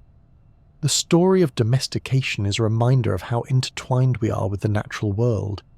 The wheat in a field, the dog at one's feet, the cattle grazing on pasture, all are products of a shared history spanning thousands of years. They are living proof that evolution can be steered, that species can shape one another's destinies. Humans did not conquer nature so much as enter into a complex partnership with it, one that continues to this day. From the first stalks of grain gathered in the Fertile Crescent to the herds grazing on distant plains, domestication transformed humanity into something new. It allowed us to settle, to grow, to build civilizations. It turned survival into abundance, though never without challenges. In reshaping the plants and animals around us, we also reshaped ourselves, altering the trajectory of both biology and culture. The fields and flocks of today are not just the products of agriculture, they are the echoes of an ancient alliance, a partnership written into the very fabric of life. The human body is a walking history book, carrying within its bones and muscles the story of millions of years of adaptation. Every curve of the spine, every proportion of limb to torso, every nuance of brain and pelvis tells of choices made not by individuals, but by generations shaped under the quiet pressure of evolution. Our anatomy is not an accident. It is the product of countless compromises, each one balancing survival, reproduction, and endurance. One of the most fundamental of these changes is bipedalism. Standing upright may seem ordinary to us, but in evolutionary terms it was a radical shift. Our early ancestors traded the stability of 4 limbs for the efficiency of 2. The benefits were enormous. Walking upright freed the hands for carrying food, tools, or infants. It elevated the head, allowing for a wider view across the savannah to spot predators or prey. It made long-distance travel more efficient, conserving energy over the course of a day's journey. But the costs were equally profound. Our spines, curved into an elegant S shape, bear the strain of upright posture. Back pain, slipped discs, and aching joints are the lingering reminders of this evolutionary bargain. Bipedalism gave us freedom, but it also gave us the bad posture that chiropractors still profit from today. The pelvis, too, was reshaped by bipedalism. Shortened and broadened, it provided support for internal organs and created a platform for upright walking. But this new design also narrowed the birth canal, setting the stage for one of evolution's most dramatic compromises. Humans have unusually difficult childbirth compared to other primates. The reason lies in the combination of large infant heads and the constrained dimensions of the pelvis. Giving birth became a risky endeavour, one that often required social support. Midwifery in its earliest form may have roots deep in prehistory, as women aided one another through the perilous process. Survival of both mother and child was never guaranteed, but cooperation increased the chances. In this way, even the shape of the pelvis reinforced the importance of community. The human brain is another defining feature of our anatomy. Expanding dramatically over the last 2 million years, it grew to 3 times the size of earlier hominin brains. This growth was not uniform. The frontal lobes, linked with reasoning, planning, and imagination, expanded disproportionately. The results were profound. Language, art, memory, and abstract thought all trace back to this cerebral leap, but large brains come at a price. They demand enormous amounts of energy, consuming about 20% of our daily calories. They also take longer to mature, leaving human infants helpless for years compared to the young of other animals. The vulnerability of human children required extended parental care, fostering strong family bonds and cooperative communities. In essence, our brains forced us into social living, and social living in turn gave our brains the stimulation to grow even further. Endurance shaped our anatomy in more subtle but equally important ways. Humans are not the fastest sprinters, but we are among the greatest distance runners in the animal kingdom. Long legs, elastic tendons, springy arches in the feet, and sweat glands covering our bodies all contribute to this ability. While most animals cool themselves by panting, humans cool themselves by sweating across the entire skin, allowing us to run under the midday sun without overheating. This endurance allowed our ancestors to practice persistence hunting, tracking animals for hours until they collapsed from exhaustion. The human body is, in many respects, a machine for long journeys. Whether walking across the plains of Africa or later migrating to the far corners of the globe, our anatomy carried us step by steady step. Hands add another layer to the story. The opposable thumb, capable of precise grip, gave humans the dexterity to shape tools, thread fibres, and later, carve art. Our fingers are not simply shorter versions of ape hands. They're tuned for delicate manipulation as well as strength. A hand axe, a needle, or a bow all demand fine control, and our anatomy rose to the challenge. The hand became an extension of the mind, turning thought into action, and imagination into objects that could be held, traded, or passed on. Yet for all these remarkable adaptations, the human body remains imperfect. Upright walking makes us efficient travellers, but also prone to knee injuries and flat feet. Large brains gave us intelligence, but also complicated childbirth. Endurance running enabled survival, but left us sweating buckets under the sun. Our anatomy is full of these compromises. Evolution is not an engineer designing flawless machines. It is a tinkerer, patching old systems into new ones, leaving us with bodies that are good enough to survive, but far from perfect. Despite these flaws, the sum of these adaptations made humans uniquely suited to thrive in diverse environments. The balance of brain power, endurance, dexterity, and social reliance created a package that no other animal possessed. Where other species specialized narrowly, the speed of a cheetah, the strength of a gorilla, or the vision of an eagle, humans became generalists, able to survive in forests, deserts, tundras, and coasts. Our bodies were not designed for one environment, but adaptable enough for many. The story of our anatomy is also the story of cooperation. A difficult birth canal meant mothers needed help. Vulnerable infants required years of care. Hunting large animals demanded teamwork. Even endurance running worked best with group strategies, flushing prey toward others or sharing the chase. Every curve of bone and muscle reflects this dependence on each other. Humans are social to the core, not only by choice, but by necessity written into our very biology.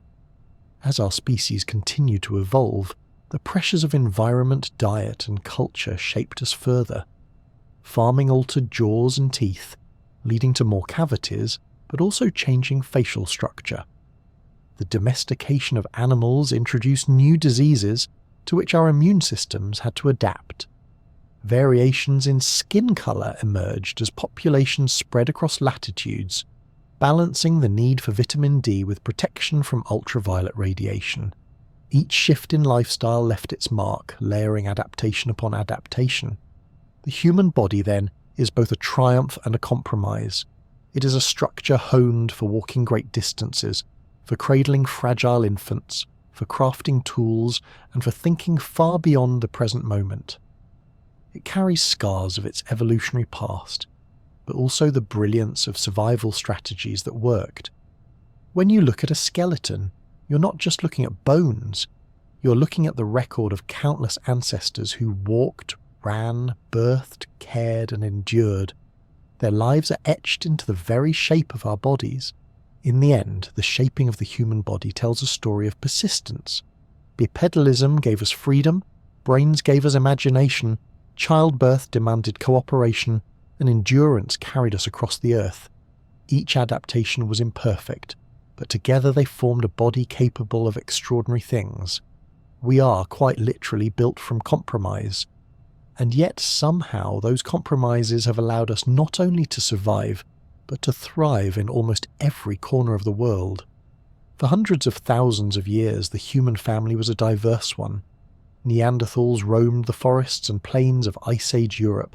Denisovans thrived in parts of Asia, and Homo Sapiens were still finding their place in Africa and beyond.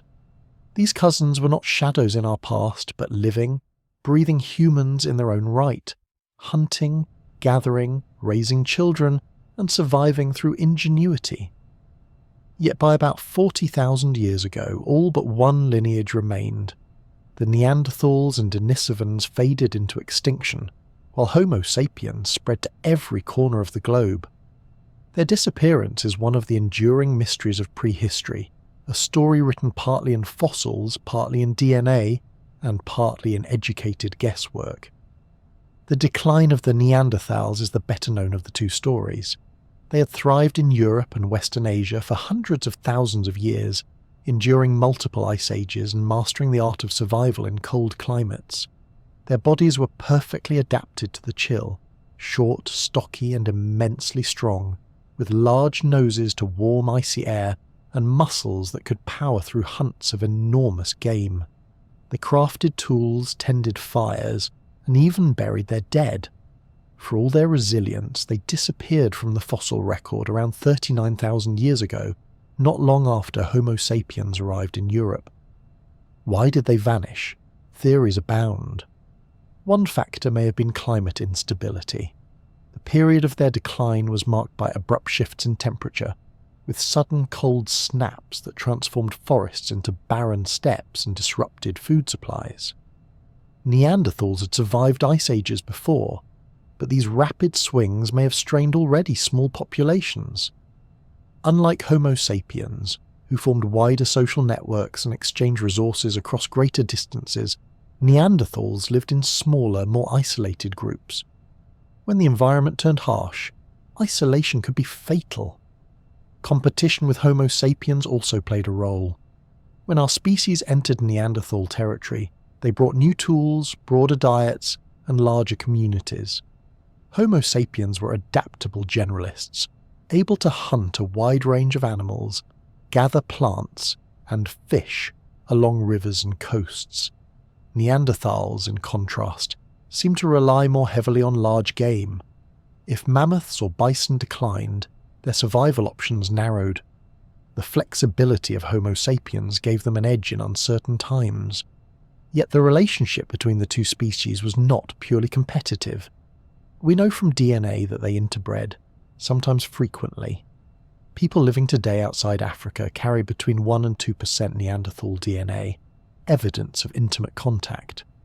These unions were not enough to preserve Neanderthals as a separate population, but they ensured that fragments of their legacy live on. In a sense, Neanderthals did not vanish entirely as they became part of us. The Denisovans remain more mysterious. Their bones are scarce, little more than a finger bone, a few teeth and a jaw found in Tibet.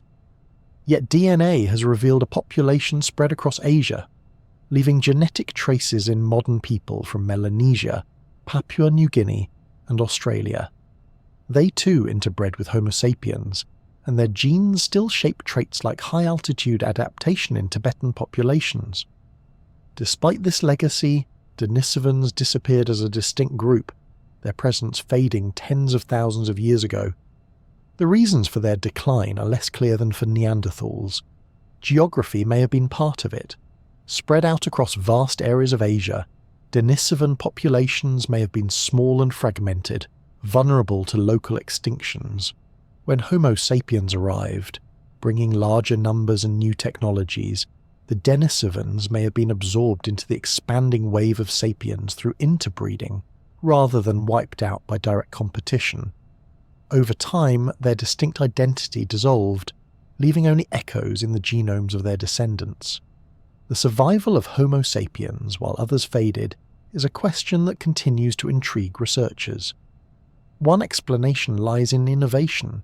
Our ancestors developed new kinds of tools, from fine blades to bone needles, which allowed them to adapt more quickly to different environments. They created clothing suited to the cold, shelters against the elements, and symbolic systems that reinforce group identity. These innovations did not just make survival easier, they also helped larger groups cooperate, creating networks that could exchange resources and knowledge. Another explanation is demographic. Homo sapiens may simply have reproduced more successfully.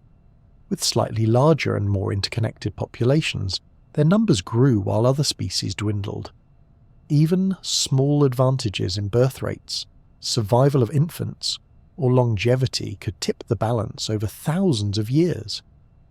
In the grand scale of evolution, numbers matter, and sapiens may have simply outpaced their cousins. There is also the question of imagination. Evidence from art, ornaments, and ritual suggests that Homo sapiens had a unique ability to create shared symbols. These symbols bound groups together, allowed strangers to cooperate, and gave communities resilience in times of stress. A painted handprint on a cave wall or a necklace of beads was not just decoration, it was a marker of identity, a way of saying, "We belong together." In the face of harsh climates and scarce resources, this symbolic cohesion may have given sapiens an advantage in building alliances and maintaining larger social networks than Neanderthals or Denisovans could. Still, it would be a mistake to view Neanderthals and Denisovans as failures. They endured for hundreds of thousands of years, far longer than Homo Sapiens has existed so far. They survived ice ages, predators, and shifting landscapes. They hunted, raised families, and left their mark on the world. Their disappearance is not proof of weakness, but rather a reminder of how fragile survival can be, even for the most resilient of species. The extinction of our cousins also raises a sobering point. For most of human history, the Earth was shared by multiple human species. We were not alone, but part of a family tree with many living branches. Today, only one remains: us. The diversity that once defined humanity has narrowed, leaving a single species to carry forward the story. In our DNA, however, the Neanderthals and Denisovans are still present, their genes influencing everything from our immune systems to our ability to live at high altitudes. They may have faded as distinct groups, but they are not entirely gone. The last cousins faded quietly, not in a single dramatic moment, but over thousands of years. Their decline was shaped by climate, competition, small population sizes, and the relentless spread of Homo sapiens. Yet their story is still with us, written in bones, in artifacts, and in the hidden code of our cells. To walk through a modern city today is to walk among the descendants not only of early sapiens, but also of Neanderthals and Denisovans, carried forward invisibly in our genes. Their disappearance was the end of an era, the closing of a chapter in which multiple human species walked the earth together. It left Homo sapiens as the last survivor, the custodian of a shared legacy. We are, in part, their heirs, carrying fragments of their world into ours. The Neanderthals and Denisovans may have faded, but their story continues every time we take a breath, every time our blood carries oxygen at high altitudes, every time we speak, create, or dream. They are gone, yet still with us, the silent companions of our shared humanity. Evolution is often imagined as something distant, a process that shaped us in the deep past but has long since slowed to a stop. After all, humans are everywhere now, building cities, curing diseases, and sending rockets into space. Surely natural selection has little left to do. And yet, the truth is that evolution never paused. It continues quietly, reshaping our species in ways both subtle and profound. From our ability to drink milk as adults, to our resistance against disease, to the strange new environments of the digital world, humanity is still a work in progress. One of the clearest examples of ongoing evolution is lactose tolerance. For most of human history, adults could not digest lactose, the sugar found in milk. In childhood, the enzyme lactase breaks down lactose, but in adulthood the gene usually switched off, making milk consumption uncomfortable. That was the natural state for mammals. Milk was for infants, not for grown animals. But around 7,000 years ago, in regions of Europe, the Middle East and Africa, something extraordinary happened. Populations that had domesticated cattle and goats developed genetic mutations that allowed lactase production to persist into adulthood. Suddenly, milk became not just baby food, but a lifelong source of nutrition. In a world where harvest could fail and meat was hard to come by, the ability to drink milk conferred a serious survival advantage. Today, lactose tolerance is common in some populations and rare in others, a living map of evolutionary adaptation to culture. Disease has also been a relentless driver of human evolution. Throughout history, epidemics have acted as natural selection on a vast scale. The Black Death of the 14th century, which killed millions across Europe, may have shaped genetic resistance in survivors, leaving descendants with stronger immune systems. Sickle cell trait, which can cause health problems in its severe form, persists because it provides protection against malaria in its milder form. The interplay between pathogens and human genetics is an ongoing arms race. with microbes evolving ways to exploit us and humans evolving defences in return. Even today, genes are influencing how populations respond to illnesses such as HIV or COVID-19, subtle reminders that we remain in the thick of evolutionary pressures. But evolution in the modern world is not limited to disease or diet. Culture itself creates new environments that exert selective forces. Consider the rise of urban living. For most of our history, humans lived in small groups scattered across wide landscapes. Cities are an incredibly recent invention, appearing only in the last few thousand years. Yet they bring unique challenges: dense populations, pollution, and constant contact with strangers. Genes that influence how we handle stress, crowding, and pathogens in urban environments may now play a role in shaping future populations. What once mattered on the open savanna may be less critical than what matters in the bustle of a megacity. Technology adds another twist. Glasses, antibiotics, and modern medicine have altered the pressures of natural selection. Traits that might once have been disadvantageous are now far less so. Poor eyesight, once a liability in hunting and gathering, is easily corrected with lenses. Medical interventions allow people with conditions that might have been fatal in the past to live full lives and have children. Some argue this means natural selection has slowed, but others suggest it has only shifted. Instead of survival of the fittest hunter, we now live in a world of survival of the most adaptable to complex social and technological environments. The ability to learn, cooperate, and navigate digital networks may be every bit as important today as spear-throwing accuracy was in the Ice Age.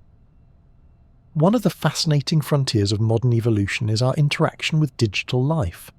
Our brains evolved to process spoken language, gestures, and social cues in small groups, yet we now live in an environment of screens, constant notifications, and global connectivity. While the genetic response to this new world may not yet be clear, the cultural response is profound. Children growing up immersed in technology develop different cognitive patterns, attention spans, and ways of interacting. Over long timescales, if these patterns persist, they could influence the direction of human evolution itself. The digital realm may be as transformative as the savannah once was, an entirely new environment shaping how our species survives and thrives. Another area where evolution is ongoing is in reproduction. Global migration and the mixing of populations are blending once isolated gene pools. This genetic diversity may provide resilience against future challenges, offering a broader toolkit of traits for adaptation. Meanwhile, reproductive technologies and cultural choices are altering who passes on their genes and when. Delayed parenthood, in vitro fertilization, and other interventions all interact with natural selection in complex ways, adding new layers to the story of how humans evolve. Some researchers also point to physical changes already underway. Data suggests that human jaws are becoming smaller, partly due to softer diets and modern food processing. Wisdom teeth, once useful for chewing tough plants, are now often impacted or are missing entirely. Similarly, some studies suggest that the human skeleton is becoming lighter as lifestyles involve less physical strain. These are subtle changes, barely perceptible across a single lifetime, but they reflect the continuing dialogue between environment and anatomy. Where, then, might humans be headed? It is tempting to imagine dramatic transformations: taller, thinner bodies adapted to heat, or perhaps shorter, more compact forms if the climate cools. Some speculate about humans with enhanced resistance to disease, or with brains subtly shaped by the demands of technology and social networks. Others point to the possibility of gene editing, where evolution may no longer be entirely natural but directed by choice. In that scenario, the line between biology and culture blurs even further, and humanity becomes both the subject and the author of its own evolutionary path. One thing is certain: evolution is not a story with an endpoint.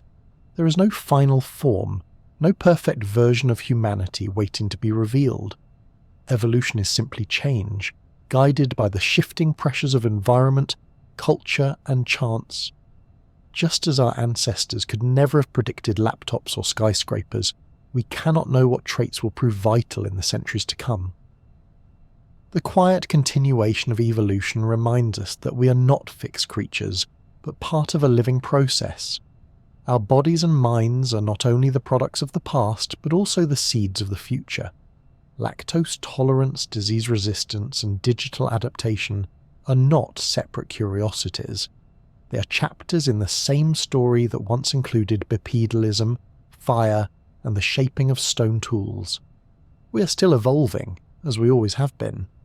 And perhaps the most striking thought of all is this: the humans of tomorrow will look back at us the way we look at Neanderthals, or australopithecines, as earlier versions still in the middle of the journey. Evolution is never finished. It continues quietly, reshaping us in ways we may barely notice, until one day those changes become the defining traits of a new humanity. For hundreds of thousands of years, humans were just one species among many. We walked the same paths as Neanderthals, crossed rivers where Denisovans once lived, and lived in landscapes shaped by ice, fire, and shifting forests. The story of evolution is not a clean, straight line leading to us, but a branching tree, full of experiments, cousins, and paths that ended too soon. Yet somehow, through chance, adaptability, and cooperation, Homo sapiens emerged as the lineage that endured. Looking back, it is humbling to see how fragile the journey really was. A few changes in climate, a few lost migrations, or a few different turns in fortune might have led to a very different outcome. Our bodies tell this story in every joint and curve: the strain of upright walking, the challenge of childbirth, the compromise of back pain, the vulnerability of our infants. Our DNA tells it too, carrying fragments of Neanderthals and Denisovans, reminders that we are not a species apart, but a blend of many. Even our cultures, our myths, our languages, all echo the same truth. Humanity is not a finished design, but an unfolding process. Evolution is often imagined as something ancient, completed long ago. But in truth, it never ended. It is as present today as it was in the age of stone tools and mammoth hunts. Lactose tolerance, disease resistance, even the subtle ways we adapt to digital life. These are threads of evolution still being woven. Humanity continues to change, quietly, in ways we may not notice until generations have passed. We're not standing still, but moving, as life always does, toward possibilities we cannot yet see. What makes the story of Homo sapiens remarkable is not that we are perfect, but that we are flexible. Where other species specialized, we adapted. We endured ice ages and deserts, invented tools, language and art, and built settlements that turned into civilizations. Along the way, we learned to depend on each other. Cooperation became our survival strategy, and imagination became our greatest tool. From ochre marks on cave walls to satellites orbiting the Earth, our creativity has carried us through. And yet, for all our progress, we remain deeply connected to the past. When we run long distances, we echo Homo erectus on the savannah. When we tell stories, we follow in the footsteps of those who painted animals on cave walls. When we look after the sick or mourn the dead, we continue practices first seen among Neanderthals. Evolution is not just about bodies and bones, it is about behaviours, ideas, and emotions that stretch across time. The threads of our ancestors are still woven through our daily lives, even if we rarely notice them. To reflect on this journey is to recognise both our vulnerability and our resilience. We are fragile animals, soft-skinned and slow compared to many predators, and yet we are also astonishingly adaptable, able to live in jungles, tundras, mountains, and cities. Evolution did not make us the strongest or the fastest, but it gave us minds capable of imagining futures, of creating meaning, of dreaming. In that sense, the story of humanity is as much about imagination as survival. The future of this story is still unwritten. Just as no Neanderthal could have pictured skyscrapers or spacecraft, we cannot imagine the full shape of the humans to come. Evolution may continue quietly, reshaping us in response to climate, disease, and technology. Or perhaps through science we will guide it ourselves, altering our genes and choosing our future paths. Whatever comes, the thread of change will remain unbroken, continuing the story that began with primates in the trees. There is something deeply calming in this perspective. Evolution is not a march toward perfection, but a rhythm of adaptation and endurance. It reminds us that being human has always meant navigating uncertainty with creativity and connection. It tells us that survival is not about being flawless, but about being flexible. And it reassures us that, whatever challenges lie ahead, we carry within us the legacy of countless generations who faced their own challenges and endured. The story of Homo Sapiens is still being written, and tonight you've drifted through its earliest chapters. From the first tentative steps out of the forests, to the footprints across ancient ash, to the flickering firelight of the first communal gatherings, we have followed the arc of a species learning, adapting, and imagining. And just as our ancestors looked to the horizon, unsure of what lay ahead, we too stand at the edge of the unknown, carrying their resilience within us. From the first primates who clung to branches in the aftermath of the dinosaurs, to the hunter-gatherers who painted their lives in ochre and firelight, the story of humanity has been one of slow, patient change. We are not the product of a single leap, nor the outcome of a neat straight line, but the descendants of a tangled web of species, experiments, and adaptations. Every bone in our bodies and every thought in our minds carries echoes of that journey. Evolution is not just a tale of ancient fossils in dusty museum cases. It is alive within us, shaping the curve of our spine, the strength of our stride, the power of our imagination. Looking back, what stands out is not how inevitable Homo sapiens was, but how precarious. At countless points, survival was uncertain. A shift in climate, the collapse of prey herds, or the arrival of disease could have ended our story before it truly began. Other human species, the Neanderthals, the Denisovans, and earlier branches like Homo habilis and Homo erectus, remind us that we were never alone. For much of prehistory, the world was shared, full of cousins and companions who were intelligent, resourceful, and resilient in their own ways. Yet one by one, they disappeared, leaving us as the sole survivors of a once diverse family. Even so, their legacy has not vanished. It remains in our DNA, in our culture, and in the enduring mystery of what it means to be human. Our survival was not guaranteed by strength or speed. Instead, it was adaptability that set us apart. Bipedalism freed our hands to carry tools and children, while long legs made us walkers and runners across continents. Larger brains gave us the capacity for imagination and language, but they also demanded cooperation, for raising helpless infants required care, and childbirth required support.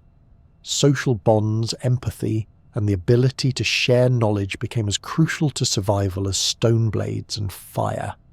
In every chapter of our story, community has been our lifeline. And then there was imagination. Cave paintings in Lascaux, the Venus figurines of Ice Age Europe, and the monumental pillars of Göbekli Tepe all show that humans did not live by bread and meat alone. We dreamed, we symbolized, we created meaning beyond survival. Art, ritual, and language became tools of cohesion, binding groups together with shared stories. Through them, humans discovered not only how to endure, but how to belong. Domestication marked another turning point. With crops and herds, humans entered into partnerships with nature that changed both sides forever. Wheat, maize, and rice were reshaped by our hands, just as our bodies and societies were reshaped by dependence on them. Dogs, cattle, and goats became companions and resources, blurring the line between wild and tame. Agriculture brought surplus, surplus brought settlements, and settlements eventually grew into civilizations. Yet all of it was built on the quiet, patient rhythm of evolution, a gradual reshaping of genes, landscapes, and cultures over countless generations. Even now, evolution has not ceased. Lactose tolerance spread only in the last few thousand years. Genetic resistance to diseases such as malaria shows how pathogens and people shape one another in a constant dance. Our skeletons grow lighter as lifestyles shift. Our jaws adapt to new diets. And in the digital age, we have created environments no savanna-dwelling ancestor could have imagined. The story is still unfolding, quietly, almost invisibly, but just as powerfully as before. It is easy to imagine evolution as a march toward perfection, but in truth, it is a story of compromises. Walking upright gave us endurance, but also back pain. Larger brains gave us imagination, but also dangerous childbirth. Farming gave us stability, but also narrower diets and disease. We are not flawless products of nature. We are resilient improvisers, shaped by challenges and adapted to endure. Our very imperfections remind us that survival does not belong to the strongest, but to the most flexible. To reflect on this journey is to feel both humility and wonder. We are latecomers in Earth's vast history, fragile animals who manage to carve a place in every environment. And yet, in less than a blink of geological time, we have painted caves, built cities, and reached into space. None of this was inevitable. It was the result of countless tiny changes, each one carried forward by generations who adapted, endured, and imagined. The story of Homo sapiens is not over. It is being written now, in our bodies, our cultures, and our choices. Future generations will inherit not only our DNA, but also the world we leave behind. A world we're still shaping with every act of creativity and every decision of survival. Just as no Neanderthal could have imagined satellites orbiting Earth, we cannot know what forms humanity will take tens of thousands of years from now. But we can be certain of this. Evolution will continue, patiently, quietly, always moving forward. And so, as night falls and the mind grows still, the story comes full circle. From the rustle of leaves in ancient forests, to the firelit gatherings of hunter-gatherers, to the quiet hum of modern life, we are all part of the same unfolding tale. Evolution has carried us this far, and it will carry us still further, in ways we can only begin to dream. The story of Homo sapiens is still being written, and tonight you've drifted through its earliest chapters. May these echoes of our long journey bring you calm. May they remind you of the resilience woven into your very being, and may they guide you gently into rest. Sleep peacefully, for tomorrow is simply the next page in the great unfolding of humanity's story.